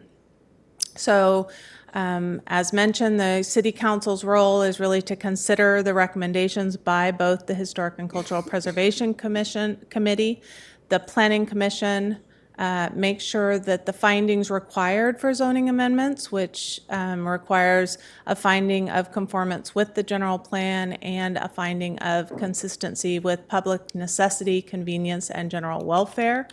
Receive public comment, it is a public hearing, and then the decision on the introduction of the zoning amendment. So as background, to set the stage, back in February of this year, the City Council did approve entitlements for the Scott Ranch project. And there are 3 of those that are particularly pertinent to tonight's item. One was certifying the environmental impact report for the whole Scott Ranch project, and that did include analysis of the landmark designation of the Red Barn Complex. As part of that, and there were specific mitigation measures about ensuring that those barns are protected. There was a resolution approved by the City Council approving a modification to general plan, which modified policy 2P68 that had a specific component that called for the designation of the red barns.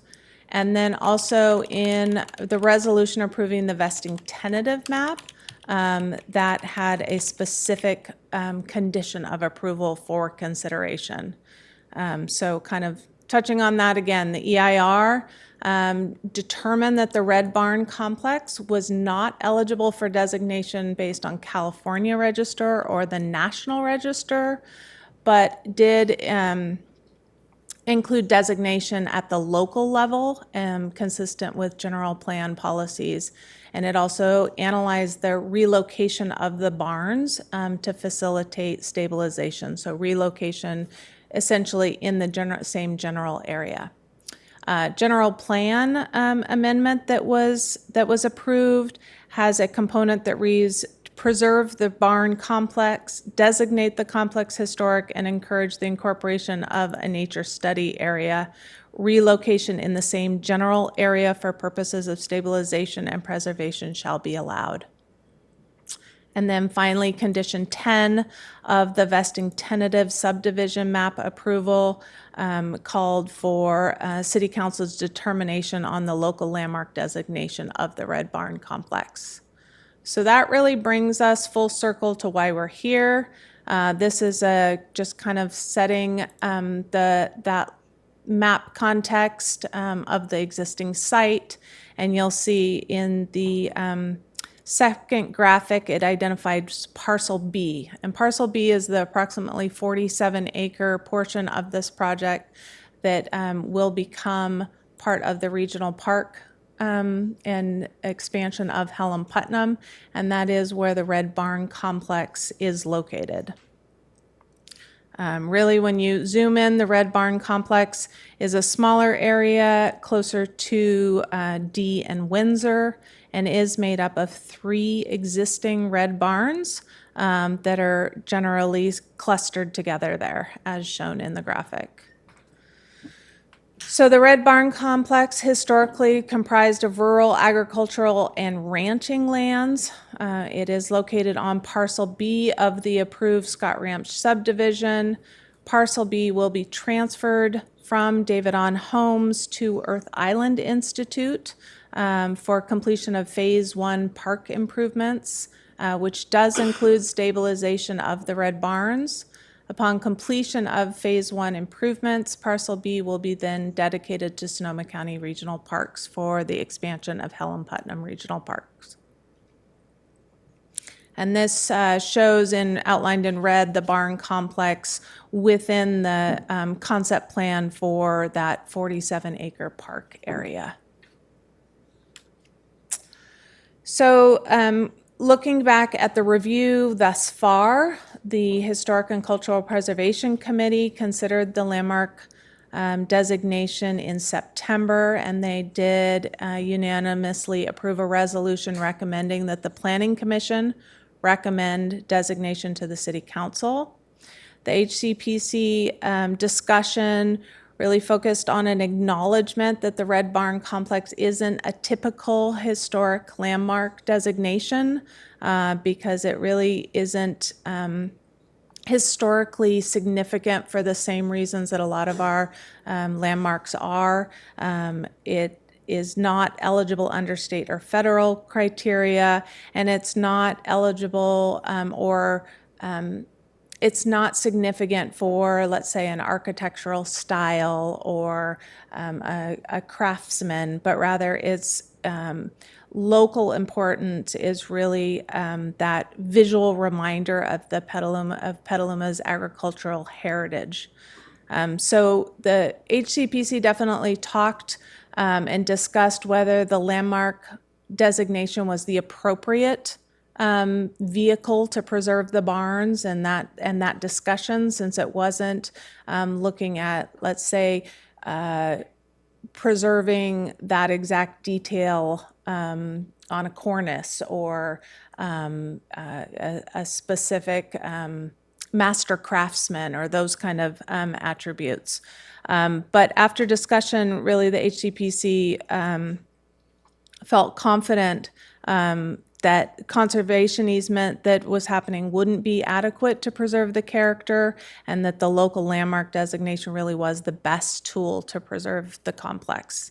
So they did recommend local landmark designation with some suggestions for clarifying that the acknowledgement that the significance of the Red Barn Complex is not based on unique architectural style or master craftsman, but really that contributing characteristic of the 3 barns, the general proximity to each other, and their siting on the larger property, that visual prominence from D Street that you see with the hills, the open hills behind it.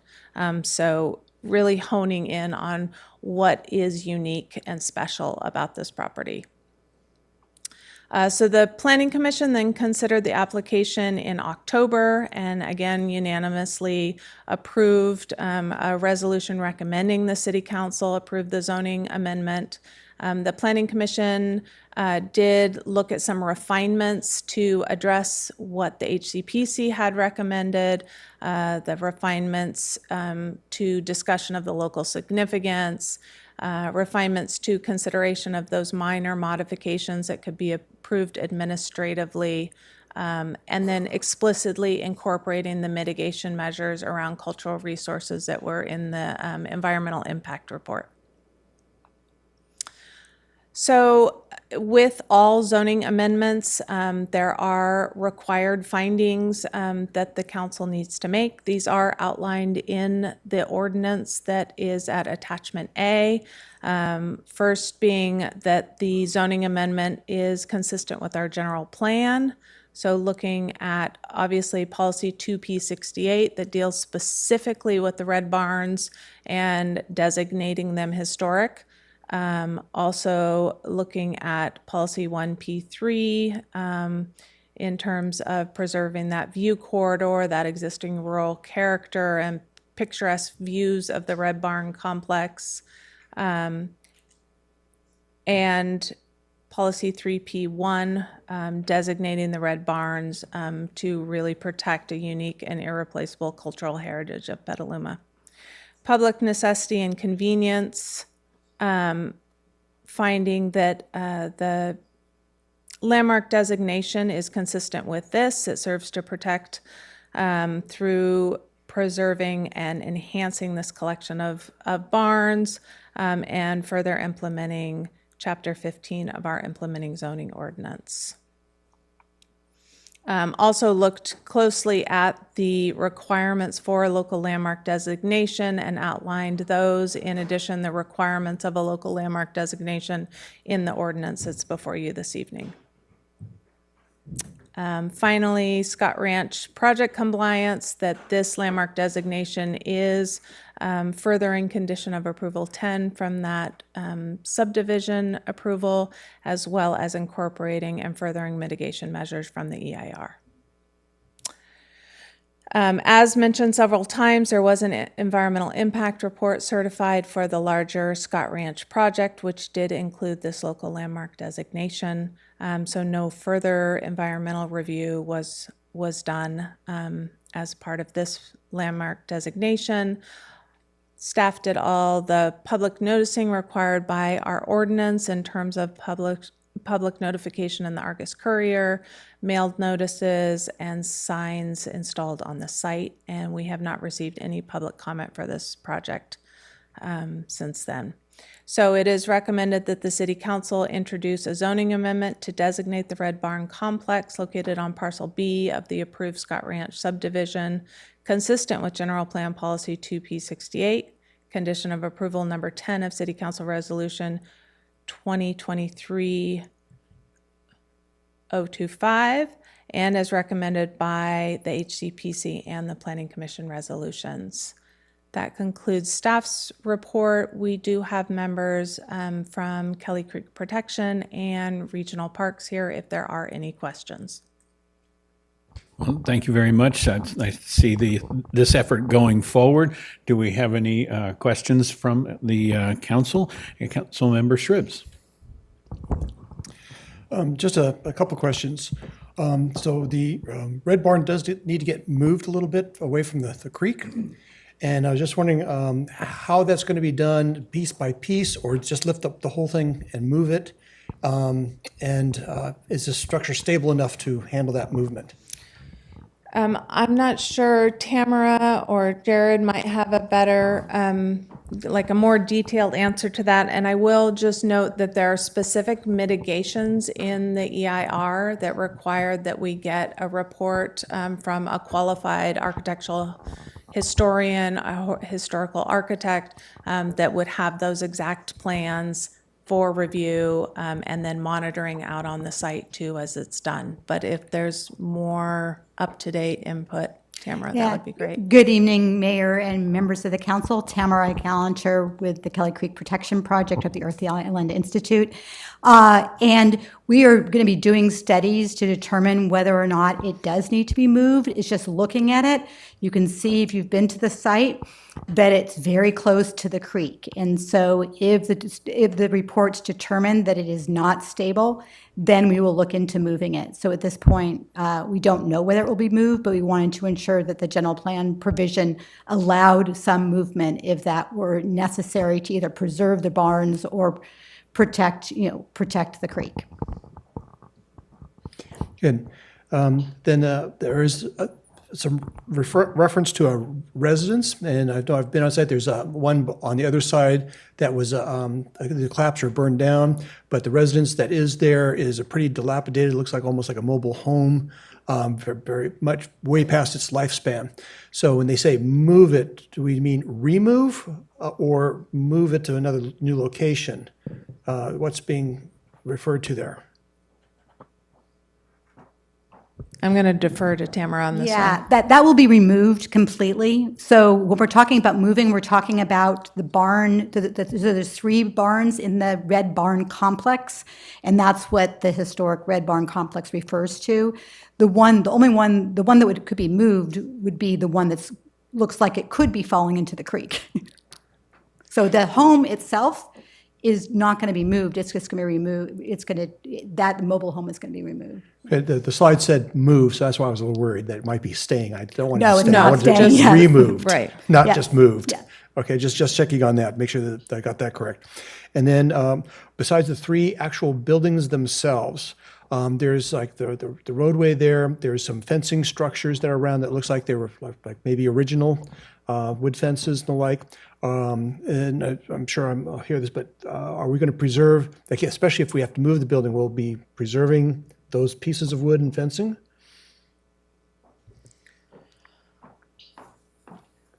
There'll be a whole plan that's going through SPAR approval that will include the details regarding the fencing. So the fencing isn't at issue with respect to the Red Barn Complex and the landmarking here. Very good. Thank you. Yeah, I really like what's happening. So I just want to make sure we're clear on what exactly is getting moved, what's being retained, and how far things are going there. So in this whole process, it'd be nice to see new roofs on those 2 rather than those temporary roofs also as we're going forward. Thank you. Thank you. Any other? I was wondering there, the landmark status, does it provide an opportunity for funding, or, is there maintenance funding available? Often when you get a historical structure, you need maintenance and you need more later.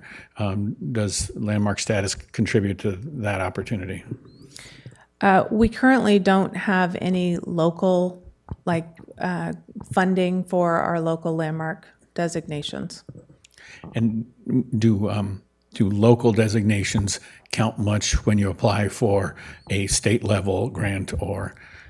Not with historic preservation, so these have specifically been determined not to be eligible for California Register or National Register. So if specific around state or federal funding for historic resources, I would guess that it's not going to be as competitive given that they're not eligible under those criteria. Okay, thanks. So with no other questions from the dais, let's go to opening public comment on the matter. And I'll ask the clerk if we've received any comments in at a time. Excuse me, Mayor McDonald, no comments have been received. And I have no cards on the matter from our in-house audience. Bring it back to council. Councilmember Healy? Yeah, I'm happy to move the item. I'll second that. So we have a motion from Healy and a second from Cater Thompson. And now we'll have our roll call vote. Council members Barnacle, Aye. Cater Thompson, Yes. Healy, Yes. Now, Yes. Shrubs. Yes. Motion passed 6-1. Posey is recused. And yes. Oh, I'm sorry. Sorry. We're having too much Mayor fun up here tonight, McDonald. so, okay, good. We're good on that, and let's invite our council member back to the room at this point. And and move on to item 9, which is consideration of a resolution to direct installation of story poles to evaluate potential visual effects of the proposed hotel project, EKN Appalachian Hotel at 2 Petaluma Boulevard South.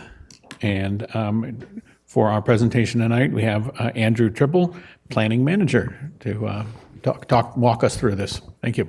Great. Good evening. Thank you, Mayor, and good evening, members of the council. This evening's presentation is referring to the agenda item 9, which is a discussion and resolution to consider a resolution directing installation of story poles to evaluate potential visual effects of the proposed EKN Appalachian Hotel project.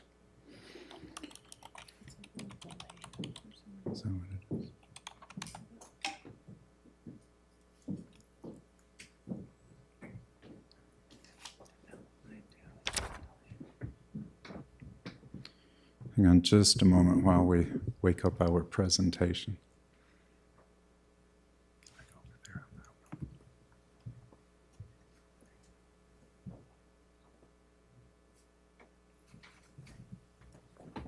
Okay, great. So a bit of background on this evening's discussion and resolution. Reference to the requirement for story poles that could be levied on a project by a review authority.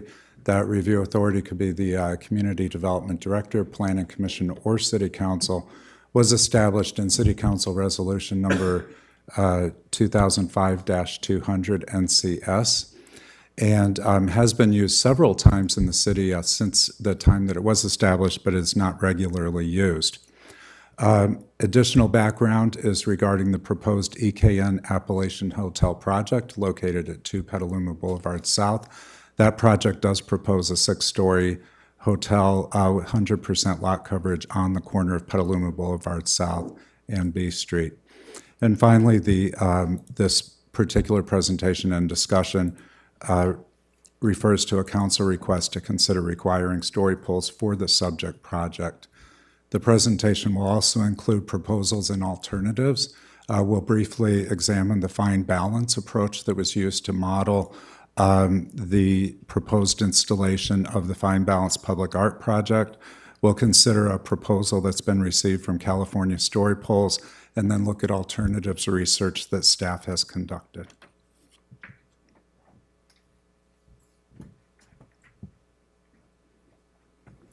And so Council Resolution number 2005-200 established a policy to evaluate the potential visual effects of proposed developments. And this would be doing so by depicting the location, the mass, the bulk, the height, and other relevant informations through installation of story poles. The installation requirements vary, and they are established by the review authority. And public noticing of the installed story poles is required. The story poles must be installed for a minimum of 14 days prior to a project public hearing. The proposed EKN Appalachian Hotel project, again located at 2 Petaluma Boulevard South, proposes a 93-room hotel with restaurant and a rooftop lounge. It would include 100% lot coverage as proposed and a building height of 68 feet 10 inches at its highest point. Its highest point is a point of 68 feet 10 inches that's located above the actual rooftop deck area, which is an open-air lounge on top of the structure. So this evening's agenda item was requested by Council Members Healy and Now on October 16th, and the installation proposal was received by Council Member Healy on October 23rd of this year.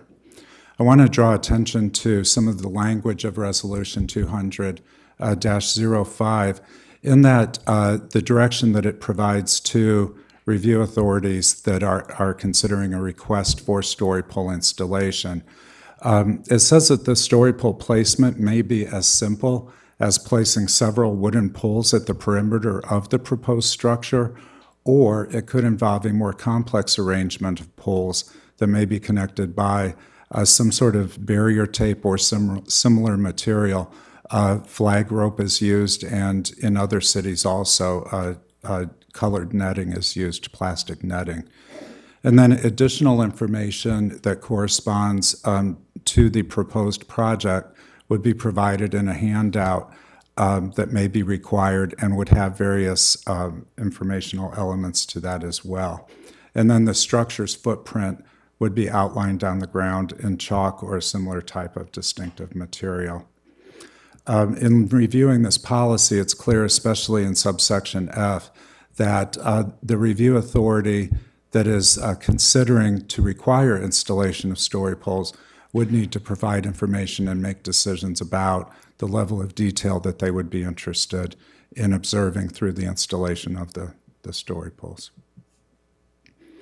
And so as reference, we have background, the fine balance project modeling that we refer to, because it tells a story, right? It's using an installation, a model installation to tell a story. And so in that sense, it could be considered a story pole install. It was approximately 23 feet in height, and it was a weekend installation where members of the community could walk by the model and observe it and provide comment, take pictures, and so forth. So the proposal that staff reviewed in advance of this evening's review was from Coastal, also, and I believe it's through their California Story Poles division.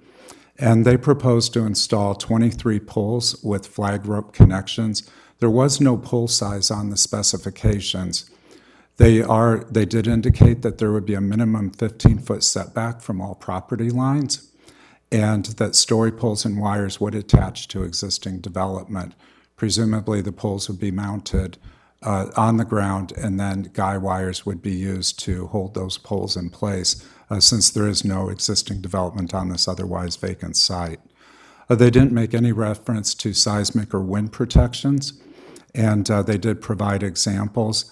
The example to the image on the left is a 53-foot tall installation, and then the example in the image on the right is a 64-foot tall installation.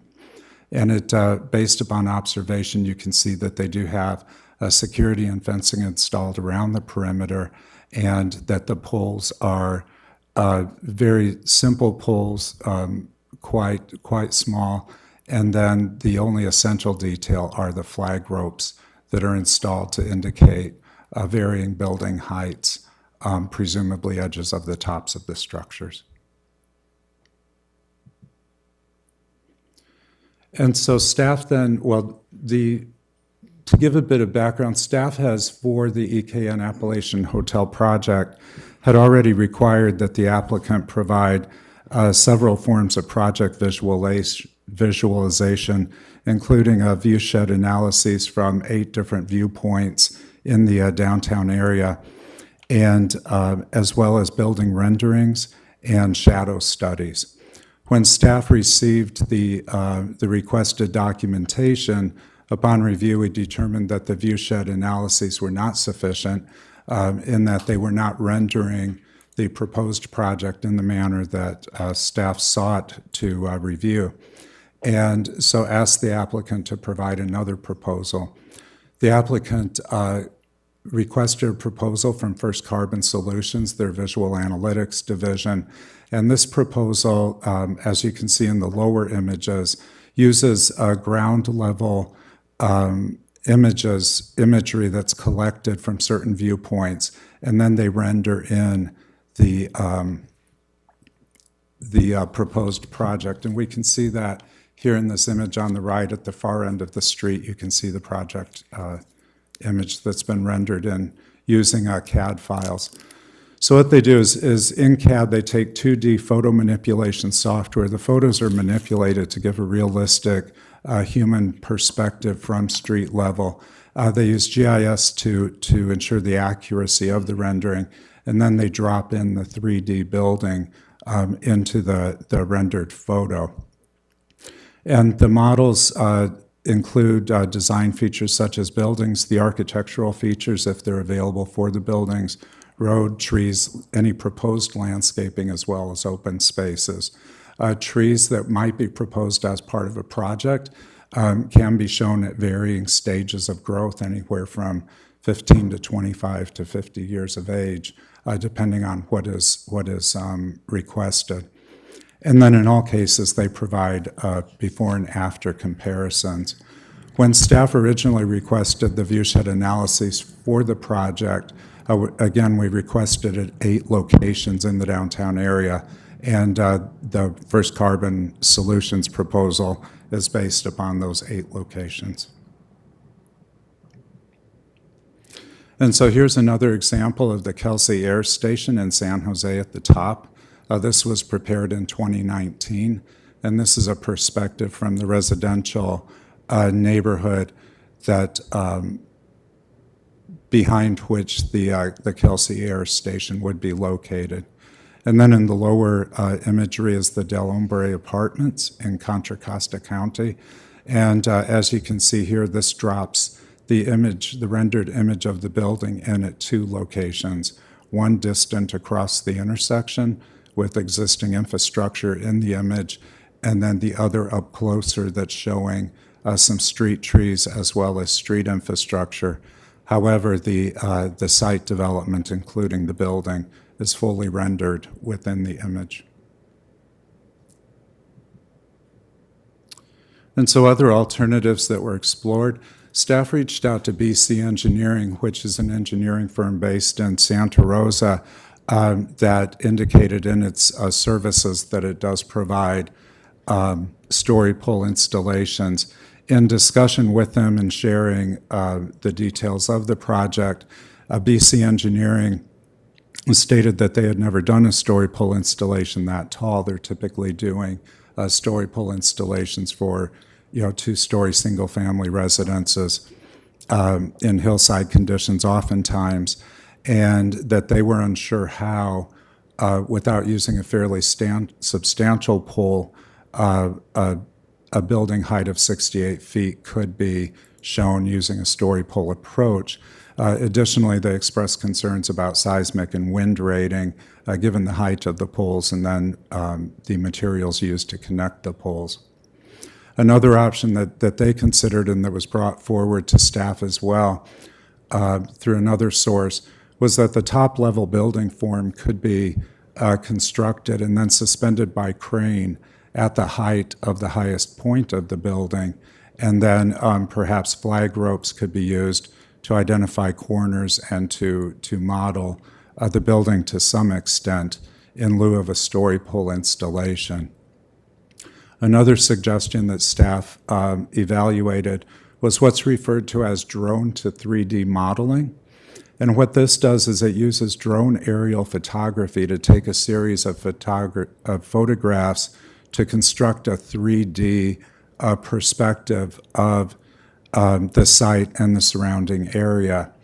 And then you situate the proposed project in a 3D format within the drone photography in order to give you the image on the right, which is a rendered 3D image, a bit different than what the visual simulation approach that First Carbon Solutions is doing. This is relatively new technology. Drones have not been around that long, but it does seem like it's possible, and we are researching consultants who may be able to do this as an option. And so for discussion, and I think I was, during Ms. Hines' presentation, I was reflecting that this evening's discussion and resolution is responding to a policy rather than a clear planning process for a discretionary entitlement application. So it's a bit less structured.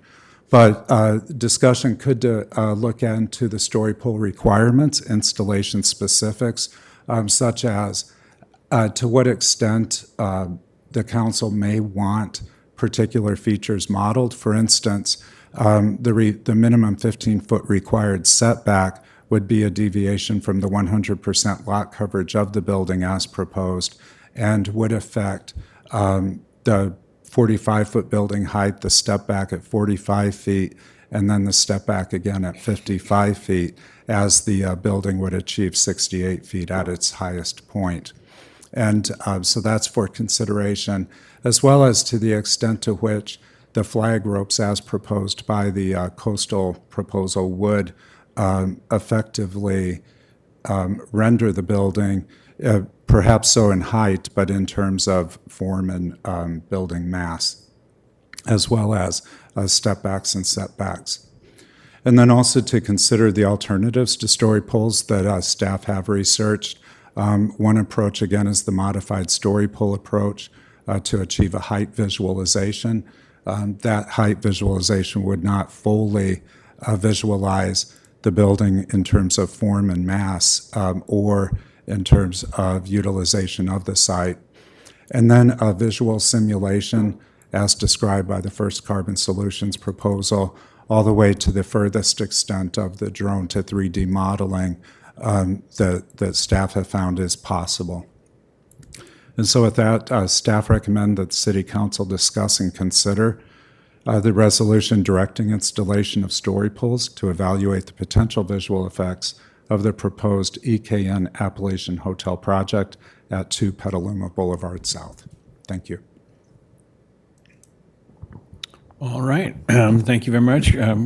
Great presentation. Let's bring it back up here to council, see if anybody has any questions about the research you've done or other. And Councilmember Healy, lead us off. Thank you. So a couple things. You mentioned the bathtubs proposal, which was basically a few people holding 23-foot poles and walking around to the different bathtub locations. Is staff suggesting that that's a viable alternative for this proposal, for people to actually be holding 68-foot poles and walking around with them? No, not at all, sir. That was just an example of what we have done in the past. Okay, appreciate that.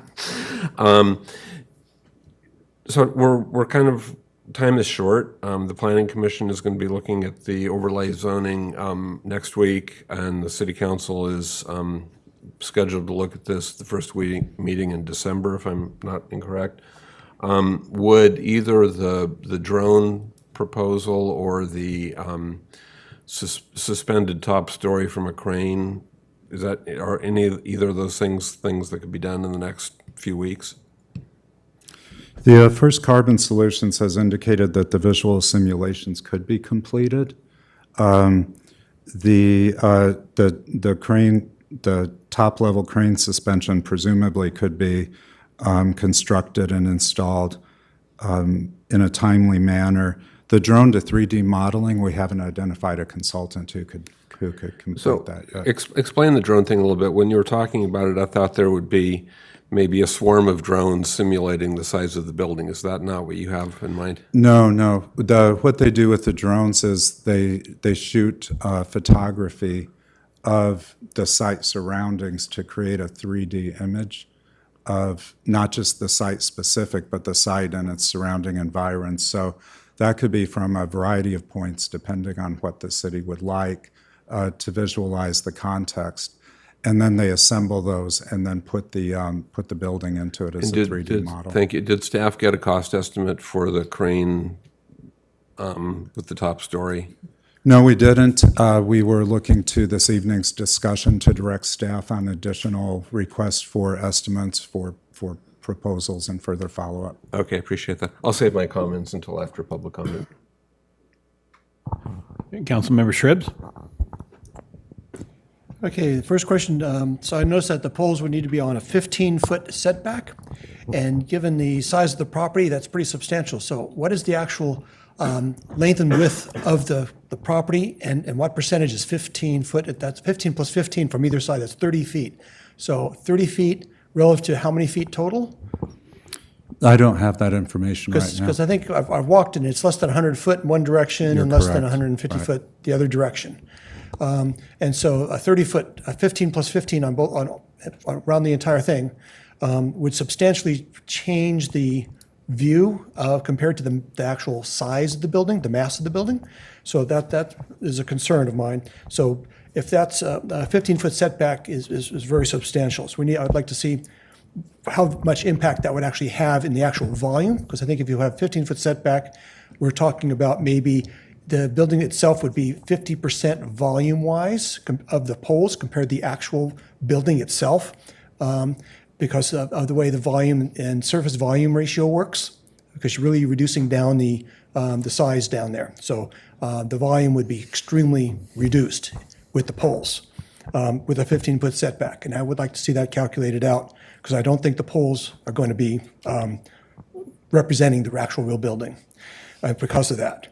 Then the other one, a couple questions on the drones, was taking the pictures. Now, if it's a LiDAR type of photography where they're actually getting distances and shapes of all the items and then producing a 3D as compared to just a top view, a bird's eye view of the whole area and what that looks like from a top view, and that would be not so good.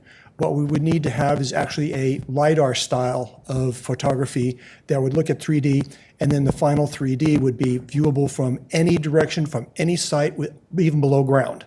You would actually look at the building from below ground and see what it looked like at eye level and at top level from various buildings. So place myself on third story of building over there. So I'm concerned that what they're doing with the drone photography is only going to give us a view angled down.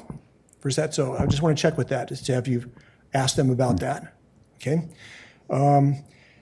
The other thing, one of the things that I suggested was actually just doing a drone cloud like we have on fireworks displays now that are being done, which could be done pretty easily, I would think, by someone that does fireworks displays with drones. We could actually have a drone army set up and actually run several thousand per day with and without lights, with streamers on them over a weekend or even 2 weekends. Be a whole lot cheaper than putting up the poles, I would think. Have you investigated a drone cloud demonstration of just showing the actual shape of the building using drones rather than poles? Have you done that? No, we haven't done that. This was the first I heard about the drone cloud. Okay, that's one of the recommendations Sure. I put in. Let's see. I'll save mine for the rest of us for comment later. Thank you. I guess I was trying to figure out what our goal is here, what we're trying to achieve here, and how these things would meet that or not meet that. And so the amount of time exposure was something that worried me. And I was thinking that the 3D modeling with the GIS linkage to it and things could be published in public for a more enduring period. But the story polls, did you have a time frame set on that? Are they indeterminate in install time? The install is for up to 40 days. Okay. So after 40 days, I believe that you would request an extension if you wanted to retain the story poles installed. So, and the policy, the resolution that establishes the policy directs that it has to be installed for at least 14 days. And we don't have any costs for the first carbon proposal or other technological proposal. Yeah, we don't have those costs yet, right? Well, I believe the first carbon proposal would be more than 50% less than the story pole install. You have data on that? They said they could have that by the end of the month. Yes. Yeah. I think there's one question as well. There would be a series of public hearings coming up, but November 14th, the downtown overlay is agendized for review by Planning Commission and HCPC for recommendation to the council for the overlay only. And then the hotel project is tentatively agendized for December 12th review by a joint public hearing of Planning Commission and HCPC. So one question is the purpose of the story pole request to model the building form at height and mass for the overlay and for the hotel public hearings, or for the hotel public hearings? So that would depend then on scheduling of the story pole install and the length of time that the install would be in place.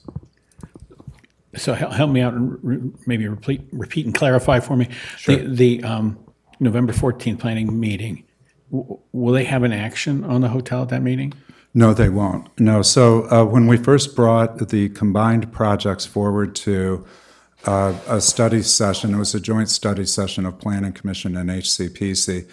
They directed staff to separate the projects because they felt that it was too confusing to review both of them together, although there is a contextual component of understanding the overlay in relationship to the hotel and vice versa. So acting upon that direction, staff has presented the projects separately, but continued to pursue review of both of the projects because they are applications before us. So as they come forward for HCPC and planning recommendation to council, they come forward as separate projects, the overlay first. Then the overlay is tentatively agendized to come before council at a first reading on December 4th. And then the required planning discretionary entitlements, conditional use for building height and lot coverage, should the overlay pass through the first reading of a council, and then historic site plan and architectural review would take place on December 12th. Okay, and then what's the current status of the zoning ordinance? Is everything over 4 stories discretionary in the proposed ordinance as crafted today? That's correct. As drafted, anything over the existing permitted height of 45 feet does require conditional use approval by Planning Commission, as well as any lot coverage over 80%, which is currently permitted. Right. So in all aspects, the overlay as proposed does not increase what's permitted by right. It would allow it subject to discretionary review. Good point. Thank you. Councilmember Healy? Thank you. So I think part of the reason why time is of the essence here is, as we've discussed before, the overlay zoning may be the city council's only opportunity to weigh in on the hotel. Because as I understand it, if the overlay zoning goes forward, the Planning Commission will be empowered to provide the final approvals for the hotel, and it would only come to us if there was an appeal. So, correct. Well, the Planning Commission and HCPC. Right. Well, right, but it would never come to the City Council unless there was an appeal. So, I think putting out this hotel thing in before the Planning Commission is a little bit of a red herring. So I do think time is of the essence here. Thank you. So you're saying that the zoning ordinance, the discretionary approvals conclude at the Planning Commission rather than council for the additional stories. Okay. Councilmember Barnacle, Bozique. Thank you, Mr. Mayor. Yeah, I had the same concern as Councilmember Shribs in terms of the lack of mass, in a story pole situation with everything set back. And so, but I wasn't sure if it would have to be set back 15 feet just from street frontages or from all sides. Well, you did say property line, right? All right, property correct. lines. We understand it's to be property line. Yes. I missed some of that. So, it seems to me that the standard story pole setup would be prone to be discounted by folks that didn't come out on what they considered to be the right side of it. And as I think about the projects proposed, the crane thing seems to me, that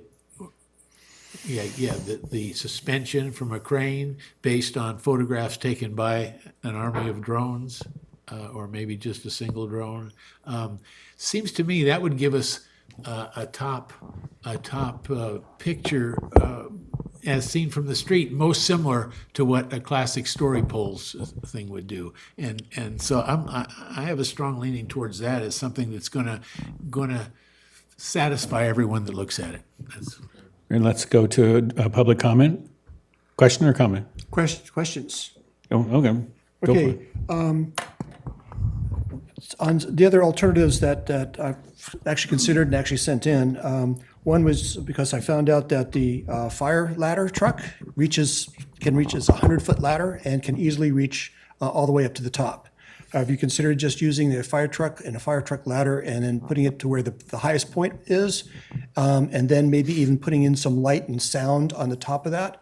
Because I'm also not just the view of the Mass, but the glass building with lots of lights at the top of the restaurant at 10 o'clock at night. And also the sound of a band playing up there, 6 stories up, and how that carries.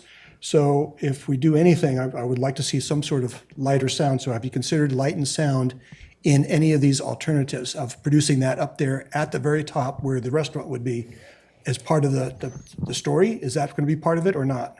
Sure. No, it wouldn't be at this point in time, at least. Staff was really guided by the story pole policy, and the policy says that the information should depict the location, height, bulk massing, and finished floor height. So we were really looking for solutions that would depict those physical characteristics of the building as opposed to the operational characteristics or performance characteristics that would be exhibited through sound or through light. Okay.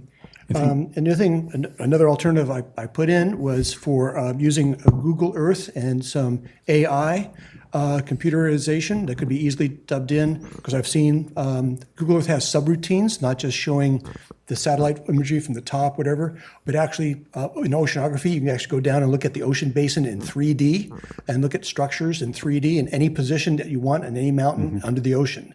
I've seen that years ago, and I even submitted a routine Google has to do that.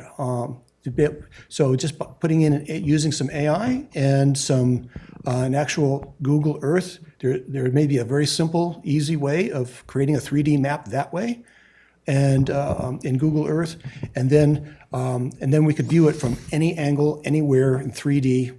Because I'll say, well, the comment I would have is that the 8 points that they have in the mapping that's done, they're always behind a tree instead of in front of a tree, which is a huge difference. And they're all too far away, not up close from all their viewscapes. And so that is also very bad perspective on the work that has been done, that we've been seeing in the pictures. So I'm very displeased with the points that were chosen. They didn't show the points that I would have chosen. And I would choose a lot more points. And I could either go down there and take photographs myself and produce it probably pretty easily myself if I had to, from many angles, 100 different angles, even a video type thing could be done. It's not going to be that hard, less than 50,000. Questions? Then the other question I have is, what was not clear to me in the documents is, who's paying the $50,000 for the poles, the city or the developer? And have the developers agreed to pay This would for be it? required of the applicant as required submittal information, and so the applicant would be responsible for the So cost. if we're requiring that of the applicant, is the applicant good with that? Or have we talked to the applicant? Would they be willing to do it if we asked them to do it? We didn't have any information to take to the applicant to ask them that question. So it was really pending this evening's discussion if they would be willing to do that.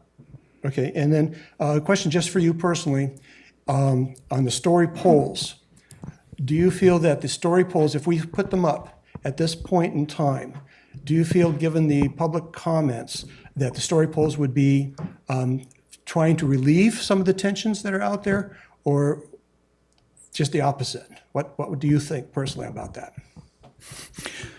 Well, I don't think that I would give my personal opinion. I think my professional Professional would be fine, too. opinion is would be appropriate for this setting. And my professional opinion is that it could help, or it could further solidify public opinion. Story poles are an option to visualize. There's other options as well that could be used. And so I think that it adds information to the project information that's available to the public, but I wouldn't feel it appropriate, or that I could surmise about how it might shift public perception. Yeah, thank you. Okay, let's go to public comment here. I have 1, 2, 3, 4, 5 cards, and maybe a 6th coming. And so we're setting the clock for 3 minutes for each speaker. The first speaker I have is Christine White.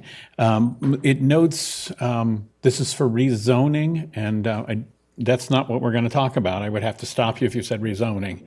Do you want to talk about story polls or the? The hotel was during general comment. I made several overtures to allow for comment. Pardon? So I am not allowed to speak?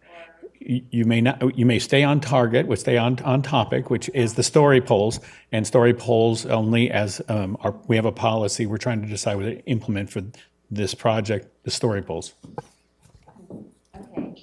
Well, first of all, thank you, Christine White, for having this opportunity to speak. I appreciate that you all are looking at the story polls because that actually came out of a planning commission meeting that I attended, and they asked, can we get some story polls or something to have the public be aware of really what 68 feet is? Because to myself, it's not something I think about. So I appreciate that you're looking at how can we really represent what this hotel is going to look like next to a one-story building in a historic downtown. I would defer to you and say, I disagree when you say it doesn't have to do with the rezoning, because you are talking about doing something to an entire couple of blocks of the downtown historic area where the 68 feet may, in fact, extend farther than just that hotel. So this will give the first perspective, if not for all of it. But I appreciate that you're looking at different ways. Thank you, Mr. Shribs, for all of your questions and all of your options on how we can really make this work. Seems like we could project something if we could get it there, but it's hard to take our historic downtown that has preservation, National Registry, for 4 stories, and all of a sudden you want to extend it to 6. And I question why. And I hope that the story polls tell that story, because we are historic. You're doing a great thing with, you just approved the Red Barn, and that's historic preservation for the city of Petaluma. Why not preserve our downtown as well? Thank you. Thank you. Our next speaker is Lydia Aslin, and to be followed by Jane Hamilton.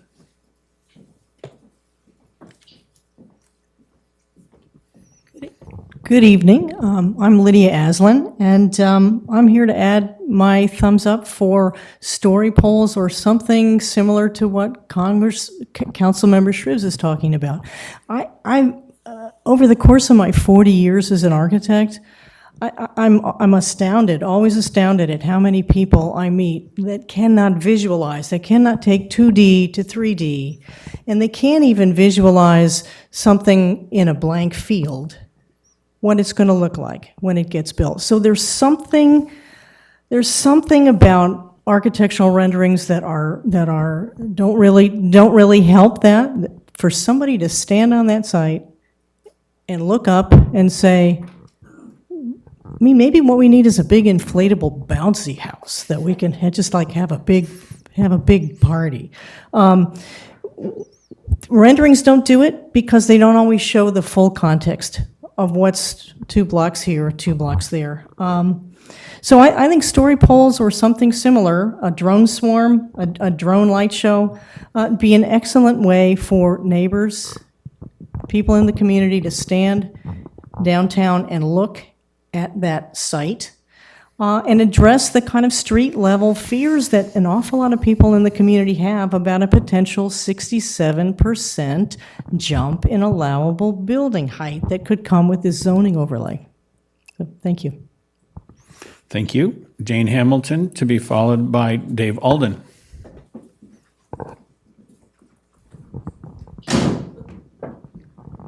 Breaking up the place. Thanks for being here, everybody. Appreciate your service for your $5 a meeting that you get. I think a physical on-site representation needs to happen for this community. People, if it's up for 2 weeks, perhaps people will get used to it and say it's great. Or perhaps they will, like as to your question, would it make things better or worse in terms of public opinion? Well, we don't know. But I think that you owe it to the community to provide some sort of on-site representation, not just for the hotel, because the hotel is just one small part of this whole package. There needs to be the same done in each overlay zone, so that people can see, oh, this is what we're talking about here on Western and, what is it, Keller? Just something that would show, well, this is how high we want to go. I think the proposal is only hotel, and I have to focus you on hotel. The story poll discussion subject matter tonight is the hotel. Is for the story. hotel. But also, when you lay out the timeline, why does it, it doesn't have to all be decided in December. You could take enough time to make this decision and to give the community enough time to come along with the decision or to understand the decision or to question the decision. So I liked Councilmember Shribs' suggestions and questions about other ways that it could be done. And I just really encourage you to finding those ways where it could be on-site representation so that people can walk around and look at it and process it. Thank you. Dave Alden, to be followed by Judy Alderweireld.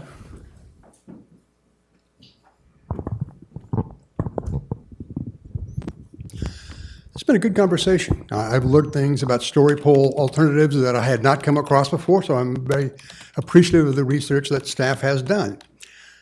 Nonetheless, I am also here in dissent. I spent 40 years as an engineering consultant. In that time, I've done story polls on dams, penstocks, powerhouses, buildings, and probably other things I've forgotten about. And in that time, I remember very few people who changed their mind. Story polls are a way that people see what they always wanted to see, what they were concerned about, and it just reinforces their position, which gets back to Councilmember Shribs' comment, how does it affect public opinion? I have found actually very little. Therefore, I have a problem with story polls. Not so much for the hotel, but as setting a precedent in this town. As I think you've all heard, Petaluma has a difficult reputation for planning. I will tell a quick story. I still have 2 minutes. I'm in good shape. When we look at Facebook, we often see projects somewhere else in the country and go, what a seriously cool project. Why can't we get that here in Petaluma? There is one consultant in particular, one planner in particular, I don't want to mention names, who actually wanted to do a project here in Petaluma a few years back. He came up with an idea. He never showed it to me, but he told me it was seriously cool. He liked it. Took a real hard run at putting a team together, and every investor he talked to said, we love the project. We will not try to push that to Petaluma planning. We aren't sure we can get there with it. We're not willing to waste the money. That is a deep-seated problem, and adding story polls as a possibility, even if it's not a guarantee, is just one more barrier to entry for the kind of things we want. And we truly do want multi-story development downtown because it's probably the cheapest way for us to provide housing. It's the most climate-friendly way for us to provide housing. We just can't get into creating precedents that make those community goals harder to attain. Thank you for your attention. Thank you. Judy Alderweireld, to be followed by Dwayne Bellinger.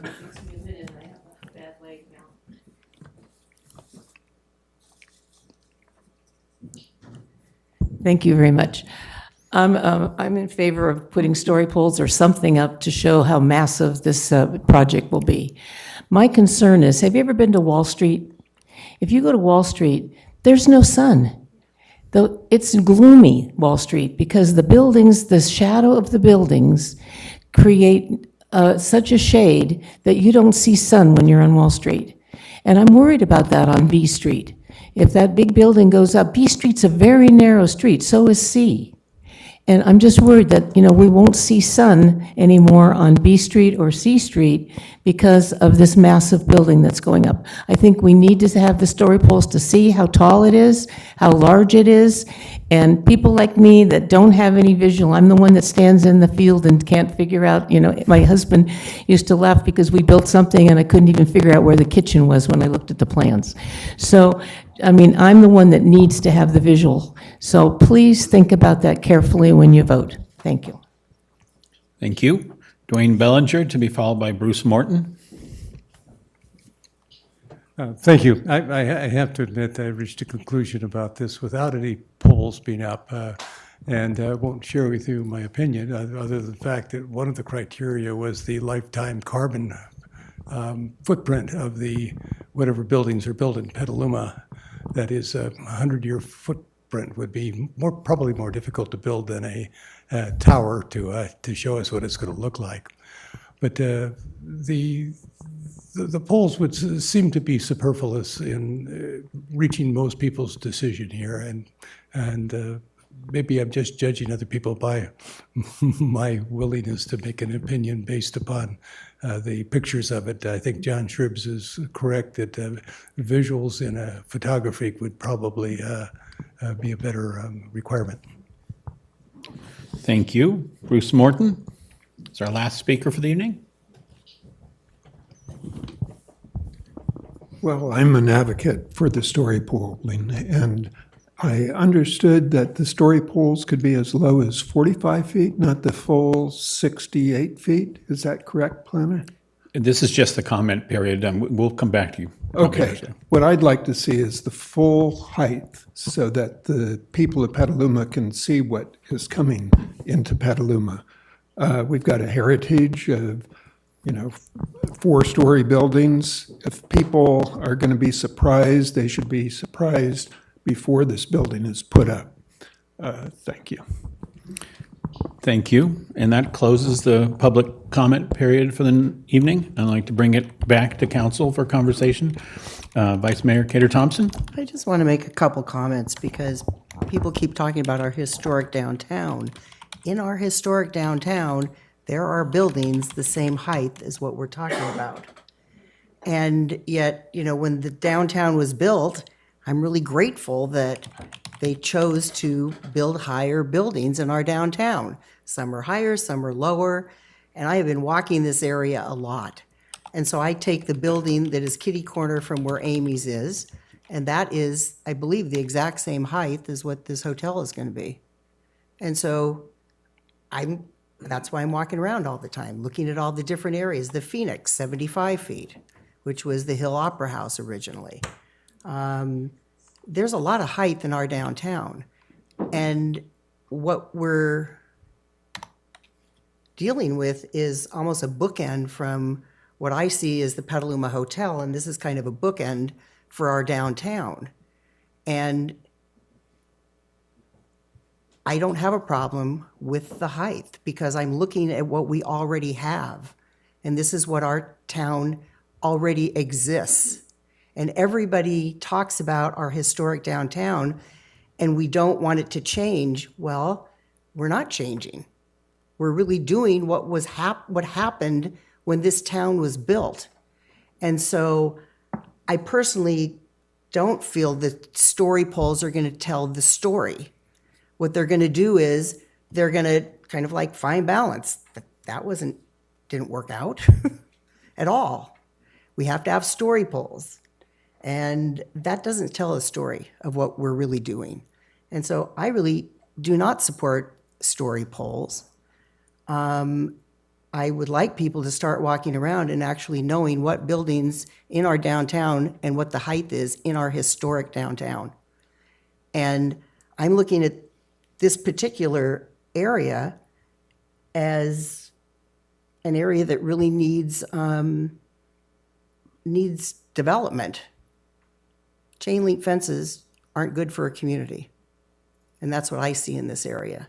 And the story poles are not going to take the chain link fences or the buildings surrounding that area that property owners have decided not even to water anymore or clean up their landscaping. We have, go by 4th and C and look in that area. Go down there and really look at how this area does not fit our historic downtown. That's my comments for now.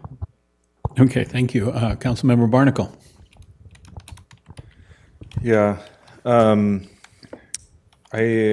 would say that I don't think I see the story polls changing any minds. I'm open to it. I just want to flag in the applicant's proposal for the hotel, I'm looking here, and they have a page that lists the height of different buildings. So we don't need to have story poles on Western Street because on Western Street, the Mutual Relief Building is 63 feet tall. And the Hotel Petaluma building is 53 feet tall, and that's the facade on the street. The facade on the street for the EKN hotel proposal is 45 feet is the street wall. So I'm okay with the story poles on one condition, which is that we use this opportunity to actually open a conversation about land use and about the economics of land use, because right now that property, if you look at the property tax records for it, it generates $341 a year for the city. It generates exactly $0 for the surrounding businesses. And we have businesses closing. I just heard of another business that's going to be closing that's right down the street, a couple doors down from where this hotel is going to be going, or maybe going. And that's just another one in a string, and there's going to be more. And so when I think about, the policy of the overlay, which I know is not the decision right now, but there's three things that I think if you ask Petalumans if we want to be investing in downtown, is this a good policy? I think probably 95% of people would say yes, invest in our downtown. We love our downtown. We want to preserve the historic character. We want to see a vibrant, thriving downtown business community. But hope isn't a strategy. That's not my quote, it's from a coworker, but hope isn't a strategy. And yet every time that I ask people, what's your strategy for investing in our downtown, the response I get is there's alternatives. And really what I see with the city is we have three alternatives on the council. We've got zoning, we've got fees, we've got parking. Beyond that, there's probably a few others, but those are the big ones we have to push investment in our downtown. And so what I'm willing to do here is install story poles, but I also want billboards on the site showing the economics of land use on this site. So I've got proposed addition to the resolution that would basically include billboards that show the total tax benefit to the city with and without the EKN hotel project.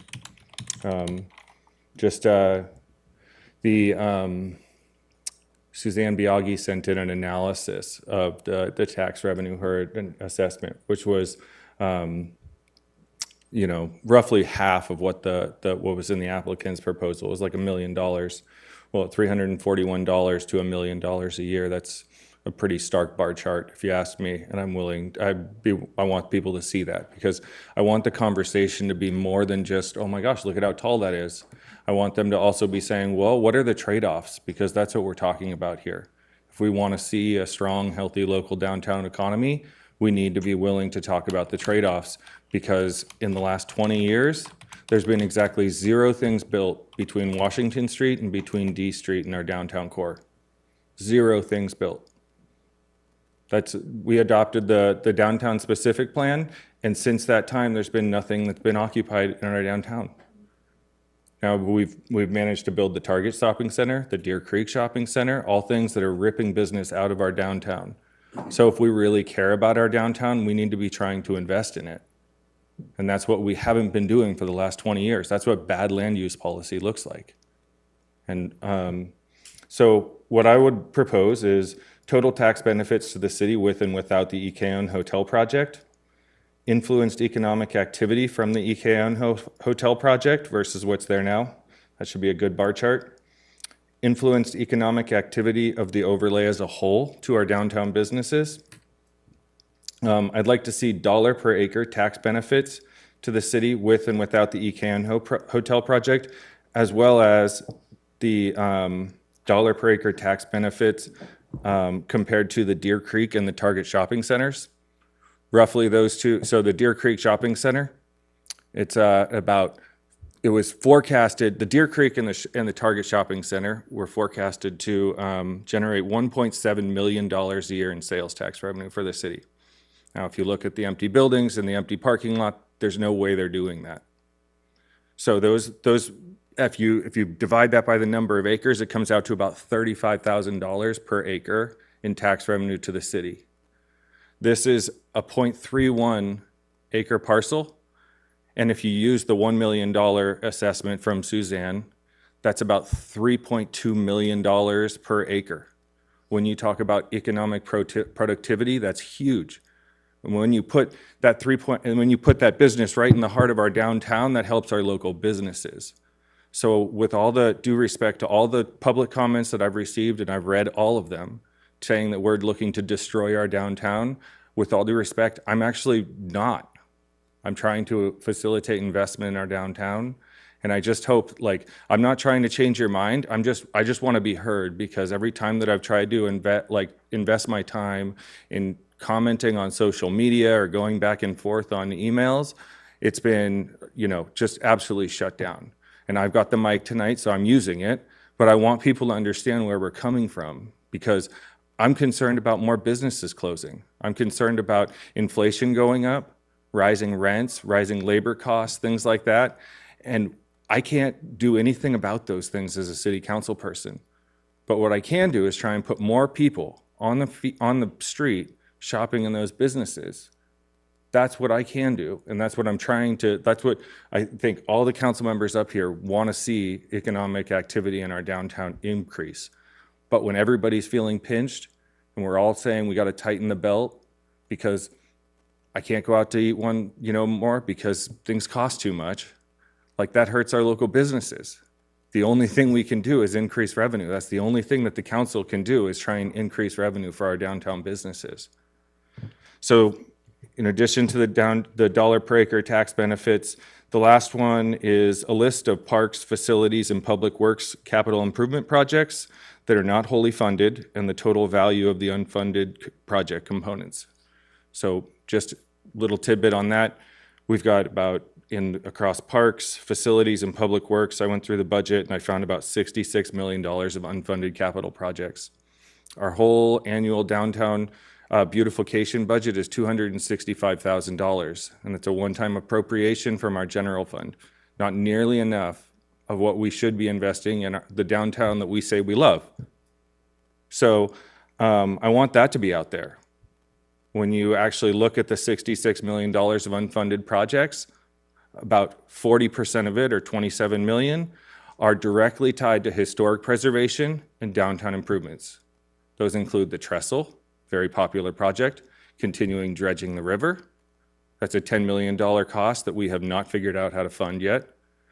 Seismic improvements to our historic museum, that's $3.5 million. Seismic improvements to the Fire Station 1, that's another $3.5 million. Then there's pedestrian bridges and something else that gets us to about $26 or $27 million of unfunded projects. And so when I think about, like, this hotel project or this overlay destroying our downtown and ruining the historic character, what about the unfunded liabilities, and what if we have an earthquake and all of our historic buildings fall down? Like, I'm just saying, like, these are things, like, and as a council, we're trying to maintain a solid quality of life here. We're not trying to ruin our downtown. So just ask you to think about what the other side of this looks like. So with that, I'll get off my soapbox. Thank you. Okay, thank you very much. Councilmember Healy. Thank you. So getting back to the issue at hand, this is information the public doesn't have, but the council does have, and the question was asked, just to put the price tag of the story polls in context. And I asked the question, how much are the total billings by M Group on the EKN Appalachian and Overlay District project to date? And the answer was about $150,000. I think asking the applicant to pay for something that's a visual on site is not out of reason. And so at this point, I'm going to move approval of the resolution attached as attachment 1 to our staff packet, which would direct the developer of the proposal to install story poles on the site in compliance with the city's story pole policy. But I would add a couple of alternatives in that as well.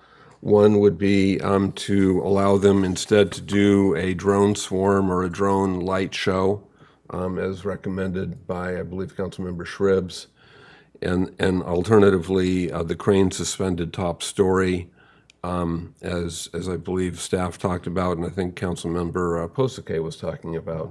So I would say story poles are one of those other two things, and that's my motion. Let's see if there's a second. You may have jumped the gun on that. I'm sure we'll have a little more conversation, but there is a motion, so, and I'm seeing, did you wish to speak? Well, I did, but I will second Councilmember Healy's motion. The reason we need the story poles is because it is not next to a building that is 45 feet. It's next to a one-story hardware store and an empty lot right now with a small one-story building that's vacant. So I think that the story poles are going to tell a very important story visually, and I would rather see story poles in place that people can go by anytime, because I think a drones might take away from what we're trying to achieve, and that is how massive this full hotel would be at this site, the whole 6 stories, versus what is in our general plan now at 4 stories. And if we have the chalk outline that shows where, because we have to go 15 feet for the story poles, can we do a chalk outline at the beginning to say, this is where it would really be? This would be the wall next to the sidewalk, because we had to go 15 feet in for the story poles.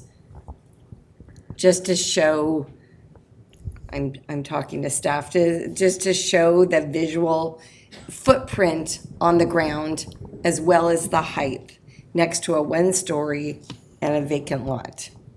If there was a tall building on either side, I wouldn't think that we needed the story poles, but they're very important. There's going to be a lot of difference. And I think that's been pointed out by public comment. I believe that, yes, they would provide the outline on the surface or on the ground showing what the building footprint would be, even though the setback would be 15 feet from that building footprint outline. Thank you. Councilmember Posake?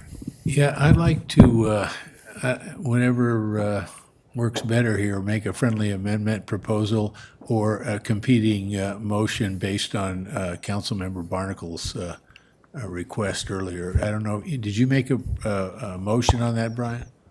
I haven't, but I do have written down what I would propose as a exact for. Can I ask you to hold that thought for a minute? And we'll know we need to come back to you before we get into final voting round. Councilmember Shribs, anything to add tonight? Just comments, right? Yes, where we are, yes. Comments, okay. Story poles by themselves, because of the 15-foot setback and surface to volume ratios, do not really show the mass of the building at all. There is concerns that was listed about the seismic and wind, because they hadn't done something that tall as yet. And so that is going to may have a major impact, especially with the wind that we may have here, that does happen here once in a while. And not having the ability to put in the sound and light. Notice that needs to be added in to the very top somehow. And so I don't see the story poles being able to do that at the very top center, where there's going to be some bright lights from the restaurant coming out, which is even stronger story than just the actual mast itself. And also the sound. How far does the sound travel from the height of 6 stories out? How far can we hear something, even as simple as a small boom box?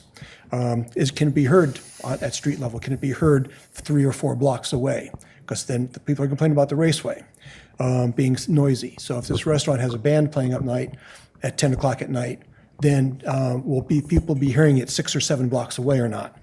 So we really need to tell the full story. We actually need both visual, we need light, and we need sound.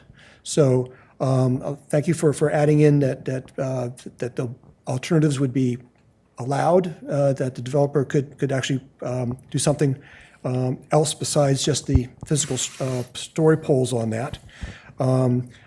I still would go back to maybe a combination. But if we could get something up high that would show the height and maybe even show some of the mass by the sides, some sort of combination. And I think the city needs to pony up a little bit too, not say, oh, developer, you must do and pay for it all. We need to pony up a little bit too. If we want this and our citizens want this, we need to pony up some money too. And we need to organize maybe a volunteer group that if when we do the visual, that we get 100 people out there to take pictures and videos and post it all on our video site, on our webpage, so that we have a full citizen science analysis of the physical feature that's up there, as well as recording on their phones what the sound is like, seeing what the light is like at night. If we're going to do this, let's do it right.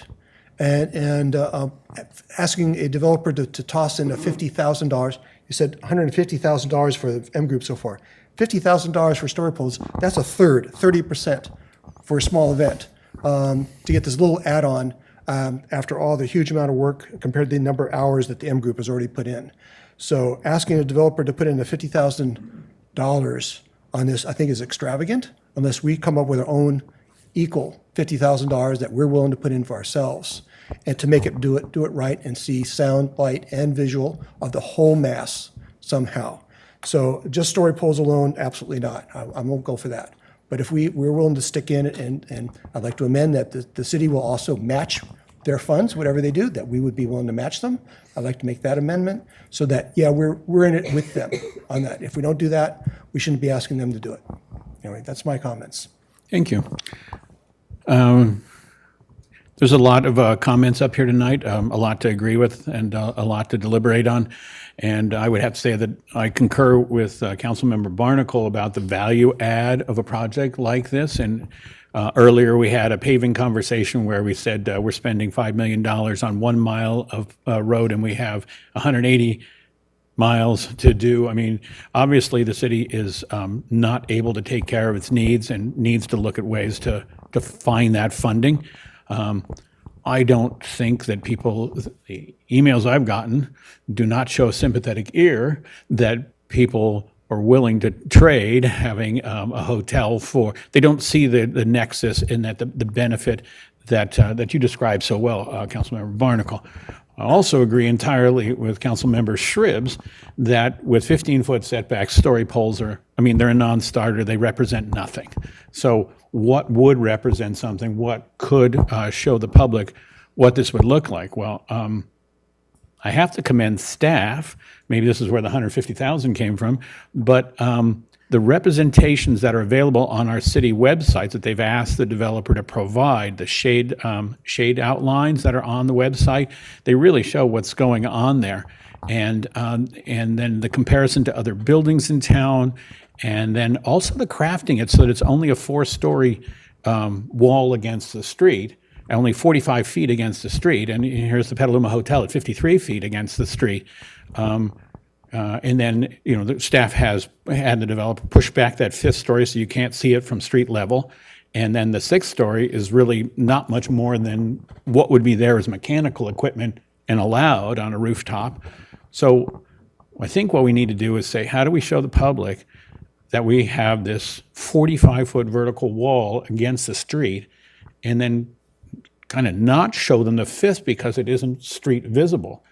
How many blocks back from there do you have to be before you see the 5th story?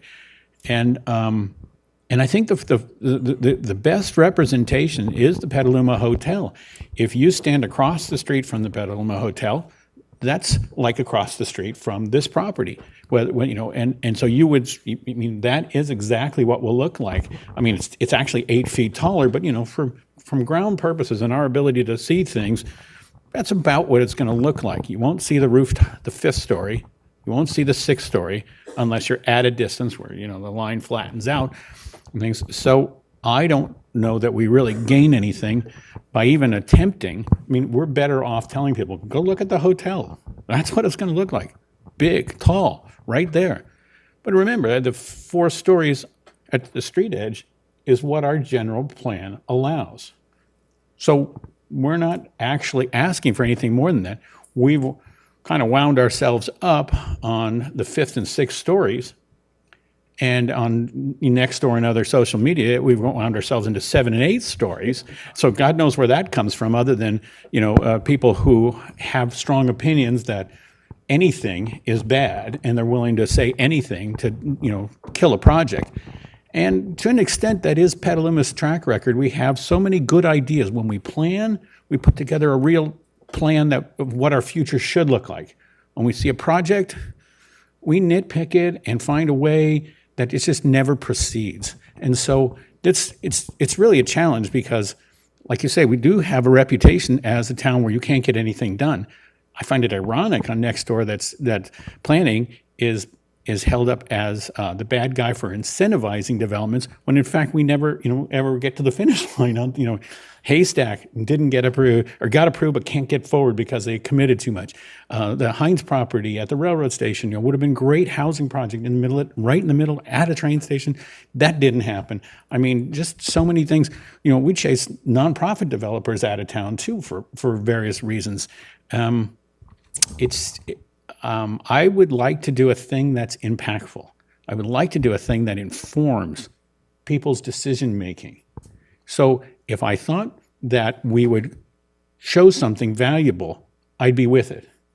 But when we say, look at these flags 50 feet in the air, look at the 45 feet here, and then come over here, and it's another set of flags, and over here, another set. The same lack of ability to visualize where the kitchen is and things is the same one that says they're just flags up there. They're not helping. I think going over and looking at the Petaluma Hotel and saying that's exactly what it's going to look like right there. Now granted, you make a good point that it's not next to a one-story building, but I believe the rooftop on Rex is at 30 feet. So I mean, it's one story, but it's tall. And then the back half of the hotel has an atrium area that only is 2 stories tall. So it's kind of a U shape, the proposal. So after the second story, it's clear space. Are we going to put story poles to do that? Are the drones going to cover that? I think what people want is to have a way of expressing visually how offended they are or how they don't want it. And I don't think we need to do that. I think we hear that you have concerns. And so, there's no question that it's tall, that it's scary, but it's just like the Petaluma Hotel. So we were at motions and counter motioning and things. Councilmember Healy. So just to remind folks who may not remember this, I was the council member 20 years ago, 20 years and 6 months ago, who started knocking on doors to find a developer who was willing to build a movie theater in downtown Petaluma. And the result was the theater district, which I think has been a great addition, and it removed 2 of the most horrible-looking used car lots you could possibly imagine. So there are, projects that the community will support. I don't see a path, even with friendly amendments, to getting 4 votes on this thing, especially given the very constrained time frame we have at this point. And I appreciate Councilmember Shrib's suggestions, but I don't see any of those things coming to fruition in the next 3 weeks. I just don't. So at this point, I just ask to call the question. And let me ask our parliamentarian or ranking council member. Let's call the question and have us take the vote immediately, or do we get to continue comments? It's call the question means right now. Call the question. Are we in agreement on that? Yep. Then I'd like to turn it over for a roll call vote. And before we go, and we have a second on that. But before we, I made the second. Is it a record show that now made the second? Good. And I had a fleeting thought there that before we, I guess that is direct. Oh, could we recap that motion so we know exactly what we're voting on here? Sure. My motion was to adopt the draft resolution attached as attachment 1 to the council packet, with 2 alternatives for compliance. One would be either a drone swarm or a drone light show, or the second would be with a crane suspended top story on the site. as suggested by staff, I believe, or Councilmember Posake, at the applicant's discretion, one of those three. And you understood that as the second? Yes, I will. That's the motion you were seconding? Second Good. Councilmember Healy's motion. And thank you. And that's what my notes show too. I just want to raise, I know we're calling the question, but if the council will indulge me to just raise one brief question, and it may come to nothing, but the reso does not mention the timing, and the motion does not mention the timing of the story polls. And timing is a factor, as Councilmember Healy mentioned, so I don't know if you wanted to address that or leave it open. But yeah, thank you for raising that. I think the story, whatever gets done, should be done before the first reading of the overlay district comes to the city council in December. Thank you. So that would be an addition to the reso, and so the question would be if that's acceptable to Councilmember Now, who made the second. And if that's all right to the rest of you, then we can proceed to the call question. That's fine. Thank you. Good. I'm glad we've got the motion crafted out. Let's turn it over to the clerk for a roll call vote. Council members Barnacle, No. Cater Thompson, No. Healy, Yes? Now, Yes. Posake, No. Shribs, No. Mayor McDonald, excuse me. No. No. Motion fails. Mayor, 5-2. can I make a second motion? I think there is such a thing, yes. All right. I'll make the motion that Councilmember Healy just made with the economics proposal on top of that, and the city covering half the cost. And I'll show the wording so everybody can see exactly what I'm talking about here. Can we find a second first? Well, I want to make sure people know what they're seconding. All right. So I'll show it on the screen. Are we technically with that on sharing the screen? Mm-hmm. Yeah. There we go. Okay. So it should be sharing soon.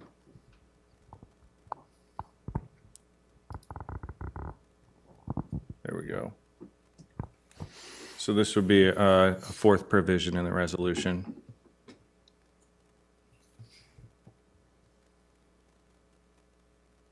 Let people read that.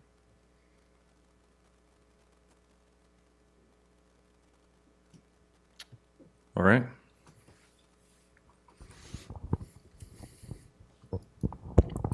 So there's a way of entering that into the record, I believe, what we've seen. So that can be added to the reso.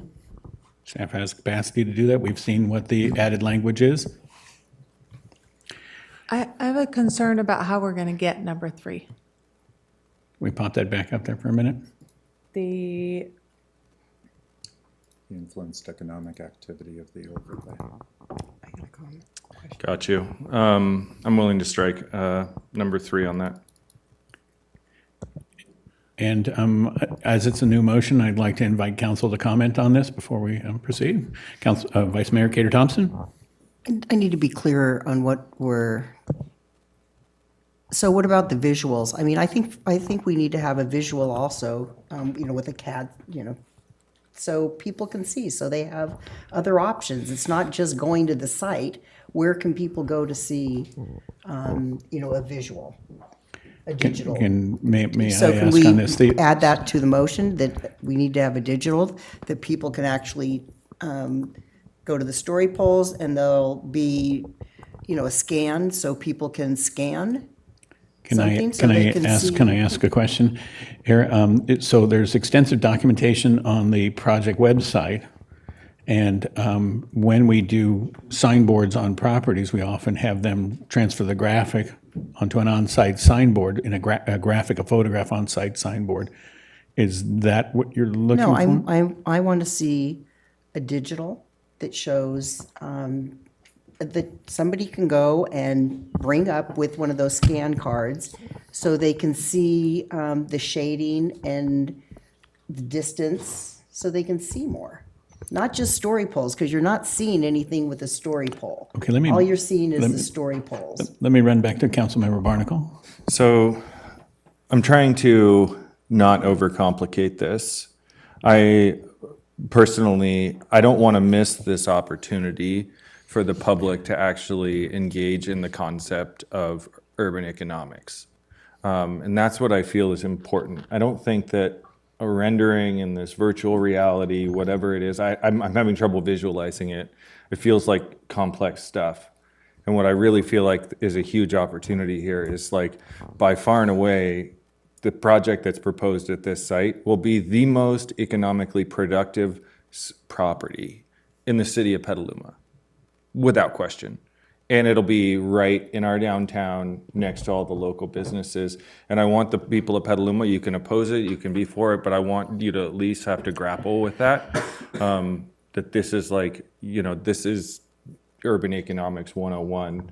And so for me, like, I want to keep the story poles simple because I think that there's already tall buildings in downtown and I want the economics to be front and center. So, and I'm not willing to entertain additions to it, and I'm fine if this dies. You know, I think that's fine too. But I at least want to, you know, throw it out there because there's no, you know, people have said that we don't want to have the overlay attached to this project. But I know if we were looking at just an overlay, we wouldn't have this kind of community involvement. So I don't want to miss this opportunity to, you know, force our community to have to grapple with urban economics 101 and really think about that. So. But I'm fine with if it dies too. I just wanted to throw it out there. Thank you. Vice Mayor, back to you. I thought the developer was going to provide this. That's what I heard earlier. Okay. So if it's going to be provided. Yes, please. Provided. Back to staff. Well, a couple things, Vice Mayor. So we could do something like have a QR code on the sign that allows people to then, there is quite a robust set of plans on the website. It includes a shade study, it includes sections, it includes renderings, it includes elevations.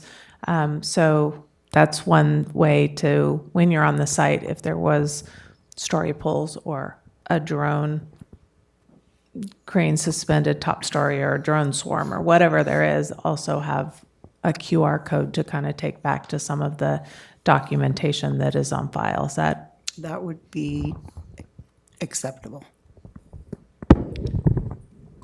No. Now, how about the motion? I'm going to ask staff to clarify for us again. Are you talking about using existing content and linking it with QR to the site? Correct. I'm just saying that You're not asking for, you're not incorporating any new content. not necessarily just making sure there's linked to, you know, all the content that currently exists, which, as I mentioned, there is a shade study, there are elevations, there are sections, there's a lot of detail. Do we need to commingle that effort with Councilmember Barnacle's motion, or can we ask, I mean, I'm thinking that maybe that's a separate. Yeah, and I'll add one more piece to my additional resolution as well, which is listing all the other buildings that are 45 feet and over on the street facade. Okay. So, Mr. Mayor, if I could, so what we have is Councilmember Healy's motion, which failed. Yes. We have Councilmember Barnacle's proposed alternative motion that I thought was about to get a second, but I think he's still clarifying it, which is Councilmember Healy's motion plus his Councilmember Barnacle's edited text added to the motion that I think is, I don't know if it was expressly clear, but I think is intended to be signage on the site, in addition to Councilmember Healy's motion, which addressed story poles and some options for story pole alternatives that are quasi-story pole-like. And Councilmember Healy clarified the timing. Councilmember Barnacle, I assume that would be part of the motion you're proposing to layer on top of. So I think that's what we have. Staff have said we could add a QR code to that signage. Were there any other things you're concerned about being able to actually put on, like actually do or derive for the signage that Councilmember Barnacle proposed as part of his No, motion? I mean, we're going to have to circle back with our economic consultant, obviously, to have some of this additional analysis, in the form that it needs to be. I'll remove the time component to this. Do it when you need to do it. Can I It does present a challenge. You're proposing story polls, and we'll be seeing the item maybe prior to seeing the story polls, prior to seeing. Yes, okay. I see where this is headed. I think we should just probably, maybe it's my turn to call the question here. That I mean, May I make an amendment? and I will, before I call the question, I just want to say, I think we've gotten a little convoluted. I understand the point. I think like you mentioned, soapbox. I think we should get on soapbox and say things like this. I'm not sure that this is going to be a winner. I don't. And Okay. Councilmember Shribs. I agree with Councilmember Barnacle's proposal at this time, but I would like to amend it that we are going to ask the developer to fund 50% of this, and that we will cover the other 50% up to $25,000. Yeah. An initial proposal. No, I don't believe the Councilmember Healy's failed motion includes the city contribution to the project. No, I meant. I said that the city would Okay. contribute 50,000, but I didn't put a 25K cap on it. So I don't know, is that what you're saying, is that we will pay up to $25,000, 50% up to $25,000, and then, Yeah, so the total price tag is about $50,000 for the whole thing.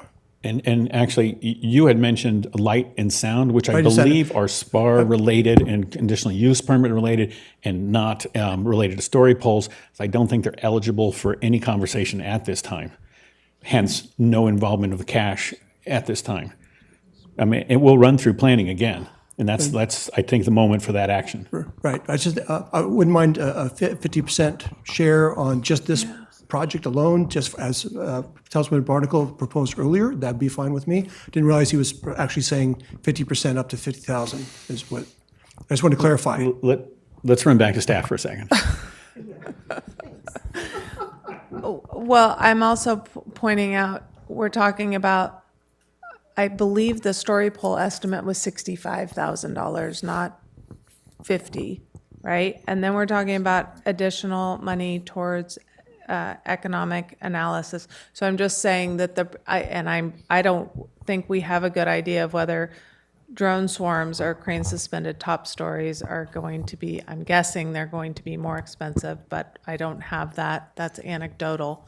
So when we're adding costs, so I'm just pointing out that 50%, I don't think any way you look at it is going to end up being 25,000. So just. So remove the 25,000 block. And that was not my suggestion because it's not my money to spend, but I'm just pointing out that we're talking about a lot of different numbers. okay, I'm going to just say 50% of the project cost with a $65,000 maximum total project cost, or with a maximum of $30,000 from the city putting in on it. So 60,000 that would be. I think this is probably going to lose anyway, but I'm going to put it out there. Yeah, this has got I'm very reticent to, project things where we have no idea the cost and no idea the availability and no idea. Yeah, I mean, so, like, again, I appreciate the sentiment here, but at this point. But I just would like to point out too that by capping the cost, you may not get what you want, and then we might have to come back. I'll just withdraw the motion. Thank you. Thank you. That was graceful. We appreciate that. And with that, we have concluded this item for the evening. And thank you very much.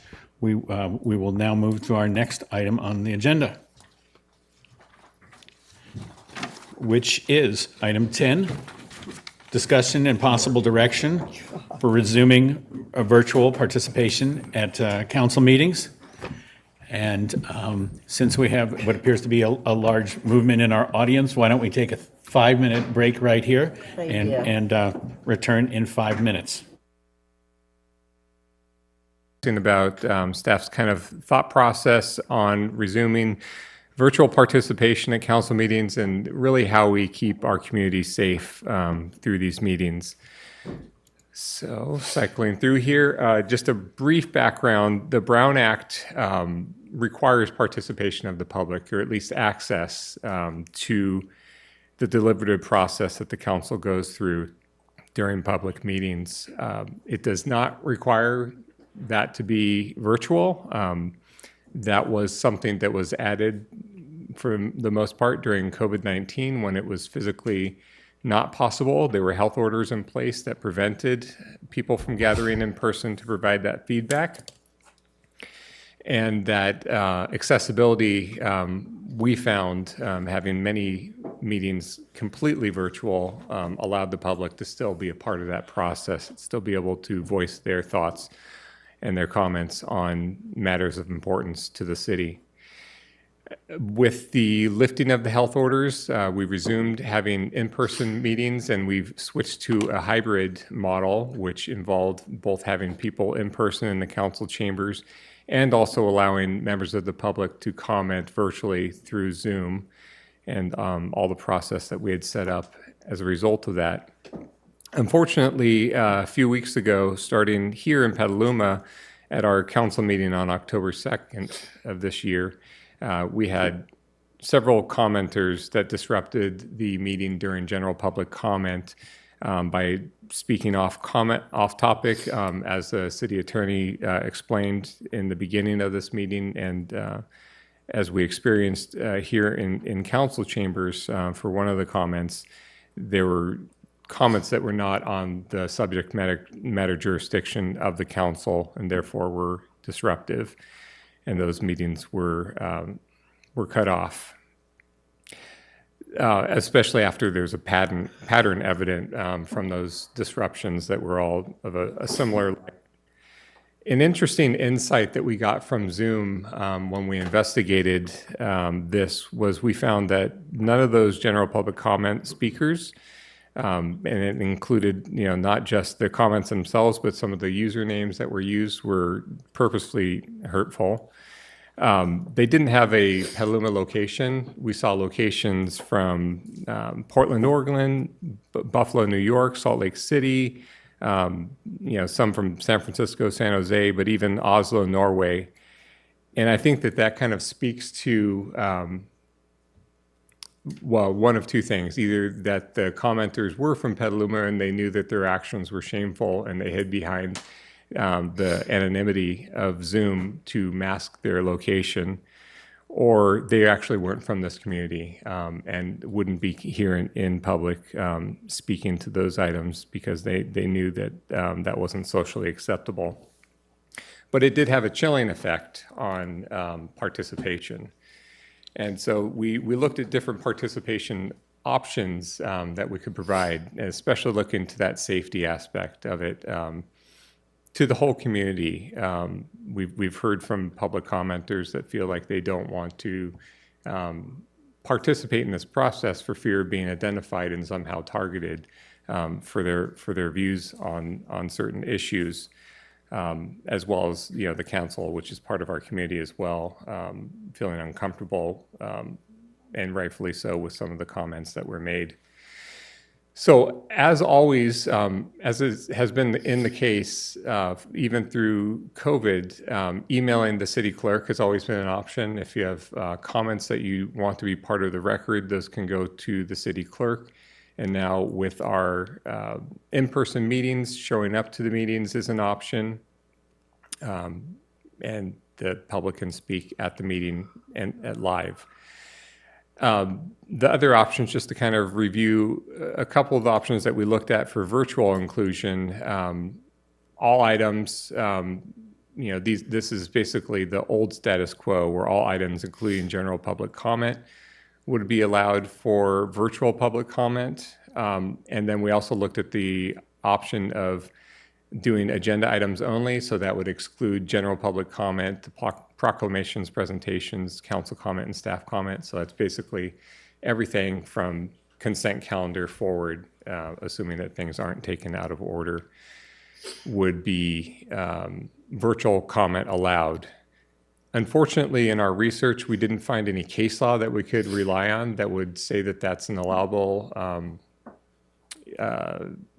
basically gatekeeping process. And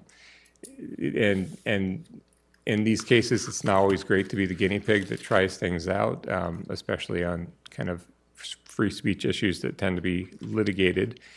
So we didn't see a good example there, but we want to stress that kind of the default value that we were looking at, where we were coming from, is how do we increase that inclusion? Because we recognize that that inclusion that allowed, and we've heard it from members of the public that have been speaking while they're putting their children to bed, that's not something they could do in person. So we also have live Spanish translation, and I apologize to our translators for speaking a little bit fast here.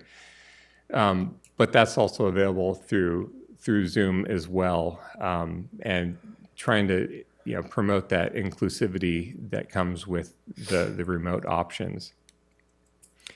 So our default was, how can we make this happen?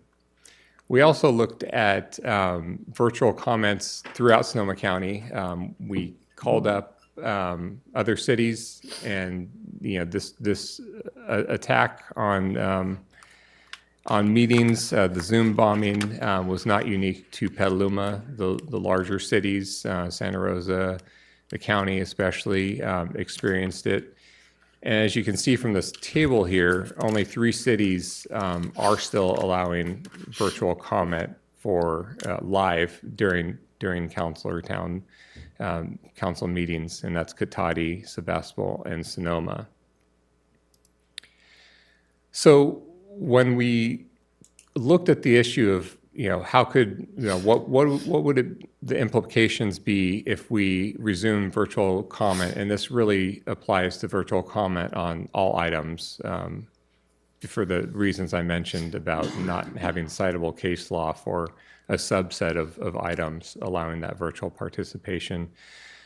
We recognize the inclusiveness of that, which can be a double-edged sword at times, because that does allow any member of the public, whether they're a member of the community or not, or if they're calling in from Oslo, Norway, to provide comments on the item.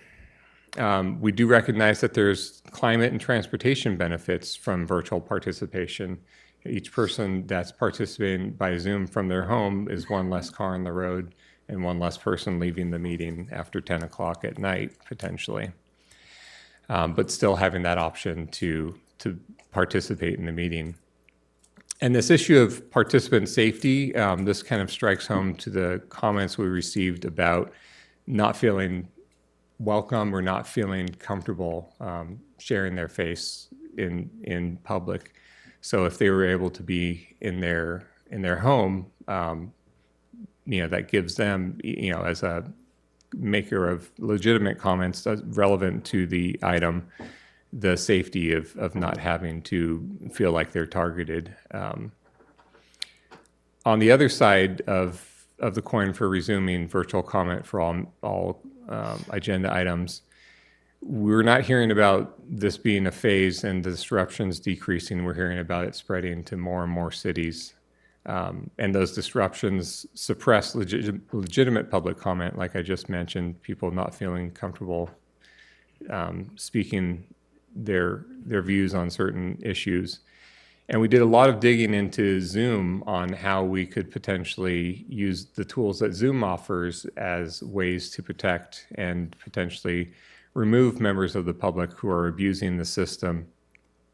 But unfortunately, it's a really quick process to bypass the Zoom security measures by creating a fake email, or even if you're a little bit more sophisticated, doing a virtual private network to mask your location, and all of a sudden you have a different IP address, internet protocol address, and from Zoom's perspective, you're a different person. So even if that person was reported for abuse of the system, there, with not a lot of effort, there's a way to get around that. So as of right now, and we will definitely keep on top of it, to look for other improvements that Zoom may come up with in the future. But as of right now, we see some glaring holes in that. And then just the last bolt on here is like that the suggestion of potentially allowing a subset of comments that comes with a risk. And it's kind of an unknown amount of risk, unfortunately. It's a known unknown on that. So with that, the staff's recommendation is we want to keep looking at options where we can provide a safe virtual live comment option. But at this time, we're recommending continuing with the current practice, which is allowing the comments to come to the clerk's office through email and to allow live comments in chambers, and continuing to look for other ways that we can increase that participation, and report back as we find new solutions. So with that, we're happy to answer questions that the council may have and receive feedback. Thank you. Thank you very much for the report and for the investigations you've done on that. It's obviously a tricky, complicated situation in the world or everywhere today. And so let's bring it up to council for questions. Councilmember Posake. Thank you. Yeah, I really feel we have to give it one more shot sometime, not necessarily now. I wonder if there's any known propensity for hate speech around the holidays or anything like that. I was thinking of whether a good time to,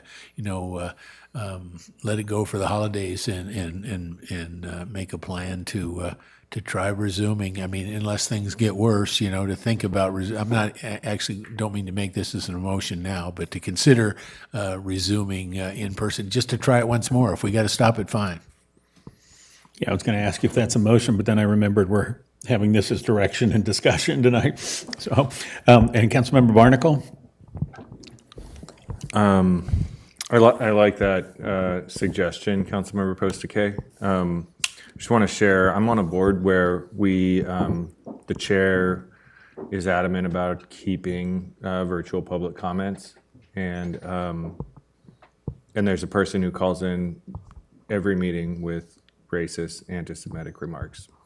And it's really disruptive, it's negative, and I'll say the chair does an amazing job of shutting it down. No offense to you, Mayor, but to maintain decorum in a meeting where people are doing that, and he does a really good job of it, you have to be a jerk as the mayor.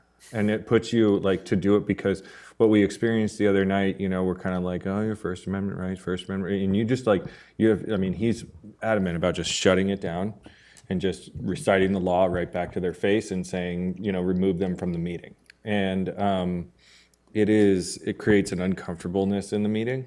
And so I think it can be done, but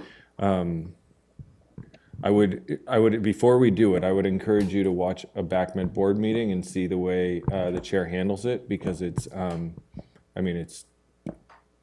very, very assertive. And I'm not sure that we want to, I'm not prepared to support it coming back before the holidays. I think after the first of the year I might be able to, but I just wanted to share that experience, because I've been experiencing this a lot on this specific board, because we have 5 board meetings a month. So, Councilmember Healy. So I'm also kind of in the same alignment as Councilmember Posake, to maybe consider revisiting this early in the new year, and especially if the international situation has calmed down a little bit by then, which hopefully it will. But I had a question for staff, and if the Brown Act and the case law construing the Brown Act were not constraints, is there a technical fix? Is there a technical way to do gatekeeping? And part of the reason I'm asking that is I've just been reappointed to the League of California Cities Policy Committee on governance, transparency, and labor relations, and that's the policy committee that overlooks legislation on the Brown Act in Sacramento. And I think the league may want to sponsor legislation in this space in the next year, and I just don't know what that legislation might look like. So if the Brown Act weren't a constraint, if it was modified by the legislature, is there a gatekeeping fix that we could actually use that you'd be comfortable with? You can answer that now or just get back to me later.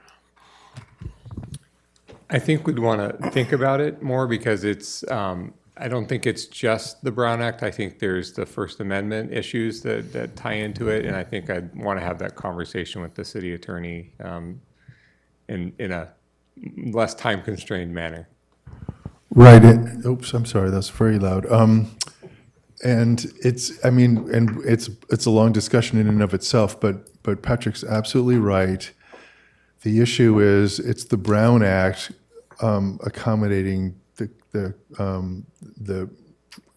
First Amendment and the liberty of speech clause in the California Constitution about things like pre-registration and what the Brown Act has recognized and the California law has recognized is that and there's all kinds of goofy examples of people coming to council meetings in disguise and costumes, refusing to identify themselves. So there's things we can ask participants to do, like to fill out speaker cards, for example, but they can decline. And we can tell by some of the, as Patrick pointed out, purposely hurtful names that people had registered under or signed on under are a clue, but some were not. So that's the issue, and we can certainly examine it more and try and come back in line with whatever the council ends up directing. Thank you. Well, I feel like it's pretty clear that nobody else has ever experienced anti-Semitism or hate. I feel as though we need to hold off. When one word gets out, that one word still got out. So it doesn't matter how quick somebody is to shut something down. It's the word that they want to do. I'm watching other meetings, and I'm looking at all the resolutions that people are putting, and I'm also listening to the comments that are being made. And to even want to bring a resolution out, as was proposed earlier, maybe you should look at the meetings and listen to what people are saying, and maybe you agree with them or not, but it's really hurtful, and it certainly does not make me feel comfortable. I mean, when these people got up today, I watched that Richmond meeting, and I will tell you, maybe everybody should listen to it, and then you should go to the Alameda Democratic Central Committee meeting and see what resolution they passed. And they were all hateful. And the comments you had to listen to for hours were hate, hate, hate. And one word gets out, and then the cycle comes back. I'm not interested in bringing Zoom back. I would like to, review it and see if things calm down. But it's not just about here. We need to look at what happened in Healdsburg. I mean, the emails, the text or on Facebook that a school board member made about council member Kelly, Ariel Kelly, they were horrible. This is a school board member in Sonoma County with the Roseland School District. And so it's not just Zoom, it is bigger than that, and it's happening in this city and this county also. So I'm not interested in bringing it back until there's some safeguards unless there's some delays. If you have a delay, then you can stop it, but until a delay is put in, you are not going to be able to stop this type of behavior. Thank you. Councilmember Now. Thank you. And thank you, Councilmember Cater Thompson. I sympathize with you. It is just awful what's going on right now. Right now, I don't think we need any virtual comments until maybe 6 months, as Councilmember Healy pointed out. The world just kind of has to calm down. And the comments via email and even phone messages this weekend and this last week were successful for tonight's meeting.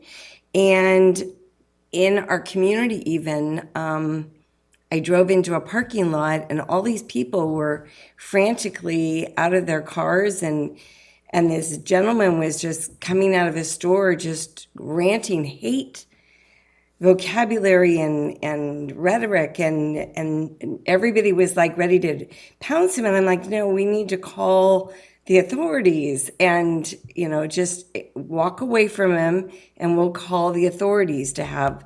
But there are people in the community who are even voicing this hate, and it's terrible, and it's really hard when you have to deal with it daily, not just at a public forum. So I agree that we don't need to have any Zoom right at the moment. Thank you. Councilmember Shrubs. Okay, so I think I'm pretty much in agreement with what's being said. I just want to point out a couple things, but the good and the bad of with the Zoom. I know there's a lot of folks that would love to be able to call in from home, and there's a critical period. As we make presentations, lots of information gets exchanged, lots of ideas get generated during the presentations, and then a decision gets made immediately. We get voted on, we make a vote on.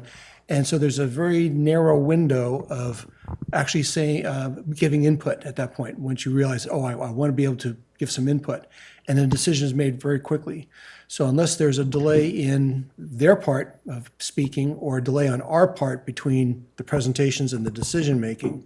So as long as that's a very short time period, then, and a lot of folks feeling like they want to be able to give that input. So we have to give that opportunity. So yeah, we can delay for the time being. Then we still want to leave the door open. We want to get there. There is some difficulties. I'd go for maybe, there's different rules about general comment versus specific items, agenda item comment, and a little bit more structured and strict. So if we could actually divide those two out, because the public comment is almost about anything, but we've done a much better job of kind of getting that collapsed down.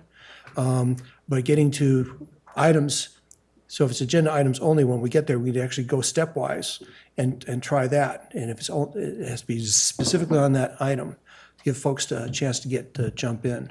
So that might be a possibility. And another thing is, I know training as teachers, part of the job of being a teacher in high school, where we get trained is training behavior, training and just reemphasizing what's the right thing to do.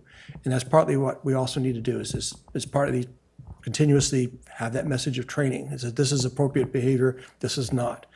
So we just need to keep talking about it continuously, even if we don't do anything right now at the moment. But so we need to revisit, but I would like to see some form of communication come in. And the other thing we can do is guarantee that between now and then, if folks do want to be able to give us input, either in writing, in a phone, like I saw for the first time an actual recording message come through. So that was the first time I saw that this morning. So if we can say, a guarantee that we will read and listen to every input and make sure the public understands that we are doing that in this process. Because they're fear that, oh, well, we're not reading, we're just making up our own minds. But if we can guarantee that we are listening and looking at whatever's being said and digesting it, and just emphasize that, then we can hold off on the Zoom for a little while longer, I think. Anyway, those are my ideas and comments. Thank you. And concur pretty much what's been being said here. And I have one anecdote to share as well. I sit on the Library Advisory Board, which, as you might guess, is a little skewed older. And at the recent meeting, two things happened. One, we added two very young members. They were probably both under 50. And then we also had to deliberate on whether to have Zoom participation for the first time ever. And initially, continuing the library board members who had been there for a while said, there's really no point in changing things. There's nothing broke, don't fix it. And the younger folks, who, to be fair, are probably in their 30s, were proposed that that there's an age differential. What is normal for a 70-year-old is not normal in a 30-year-old. Their worlds are different, and that a 30-year-old might be more of a digital native and assume things. And too many of our boards don't have participation from age-diverse constituents. And so if we do want to replace ourselves with someone a little younger and get more younger voices in the room, we need to move in that direction. That motion passed. And the library is proposing to open up for Zoom. However, none of those people have had personal experience with things going wrong. It was an idealistic thing. And so we're torn between two worlds, which is the ideal, what we wish we could do for democracy, and what people in reality dictate to us. So I'm in concurrence with where we're headed here. Councilmember Healy? Yeah, thank you. I just wanted to get the city attorney's response to Councilmember Cater Thompson's suggestion that maybe a 5 or 10 second delay before the comments get piped into this room so that staff can listen to them and cut them off before the comments come into this room if they get offensive. Is that something that would be allowable or even technically feasible? So I think the issue that we, in my remarks tonight, in the beginning of the meeting and the last, I think, 2 or 3 prior meetings, talked about what kind of a forum for speech purposes city council meetings are, and that is a limited forum, meaning it's open to some kinds of speech, but not all kinds of speech. But the speech it's open to, it has to be open to on a content and viewpoint neutral basis, as I think you all know. I know certainly Councilmember Healy, you know. And so what a delay could help us do is the thing that we are still doing live, which is distinguishing those comments that are disruptive because they're not directed at authority that the council has or not directed at the item being discussed. So a delay could help with that. And probably we could do that a little bit more elegantly if we had the tech to do it, which I'm not sure we do or could, but we could check. That's an answerable question. But what we still can't do in any case is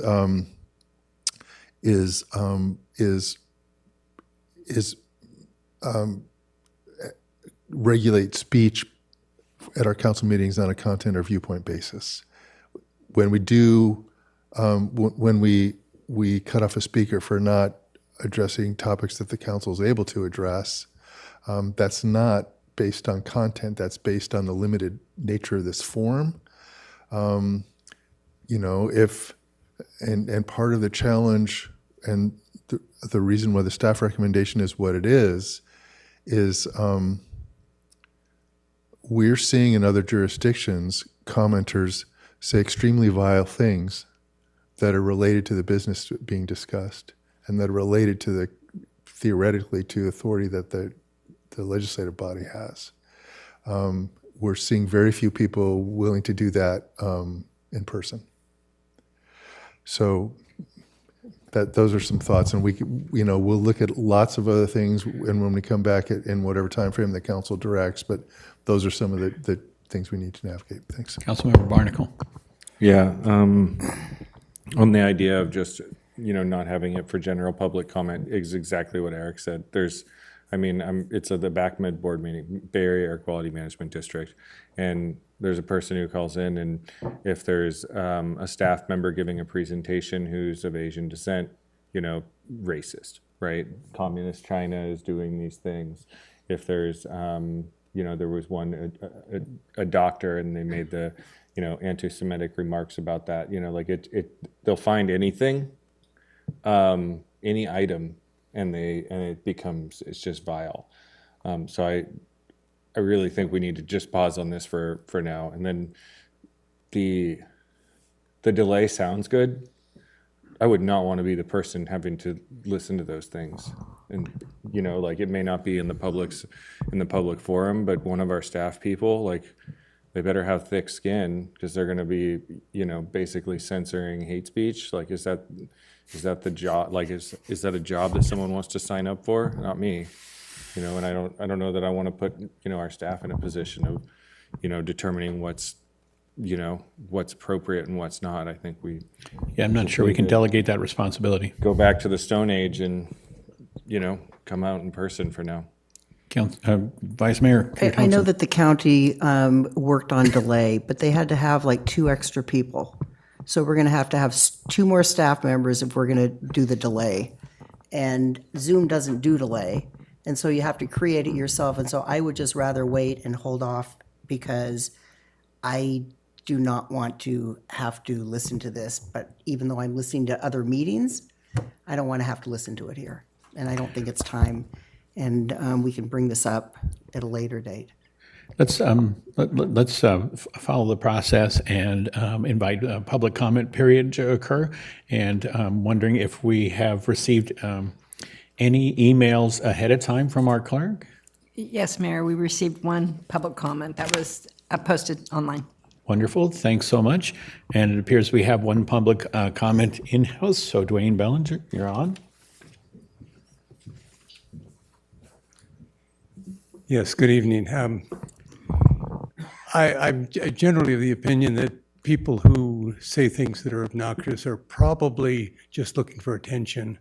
And the best thing to do with them is to say, we feel your pain, now go away. On a more serious thing is when I watch the meetings, I generally see a clock when people are talking, not their face, and not your faces either. And it would seem to me that most people are gentler here because you can all see their faces. And I would suggest that possibly that some people want to be invisible because they're afraid of being public. But anybody who makes anything obnoxious, that any of you each have a button to push, and it takes the clock away and puts the person who's making obnoxious statements face on your screen, but at the same time it cuts off their verbiage. So that anytime you want to label somebody as making vile comments, you basically cut off their verbiage and put up their face. And I don't know if that's legal or possible, but that would seem that would shut them up. And I would also comment that you can pretend, there's websites you can get onto, a telephone or emails that will pretend they're sending it to you, that there's no security of knowing where the email is coming from or where a telephone's coming from. So I don't know that there's going to be any improvement in that other than facial recognition, and that's why I mentioned facial recognition. Thank you. And that closes public comment. And back to council in the dais. Do we believe we've given sufficient direction to staff? And with that, we will conclude this, and staff is content with the comment. And with that, we will conclude this item. And with that, we are adjourned for the evening. Thank you very much.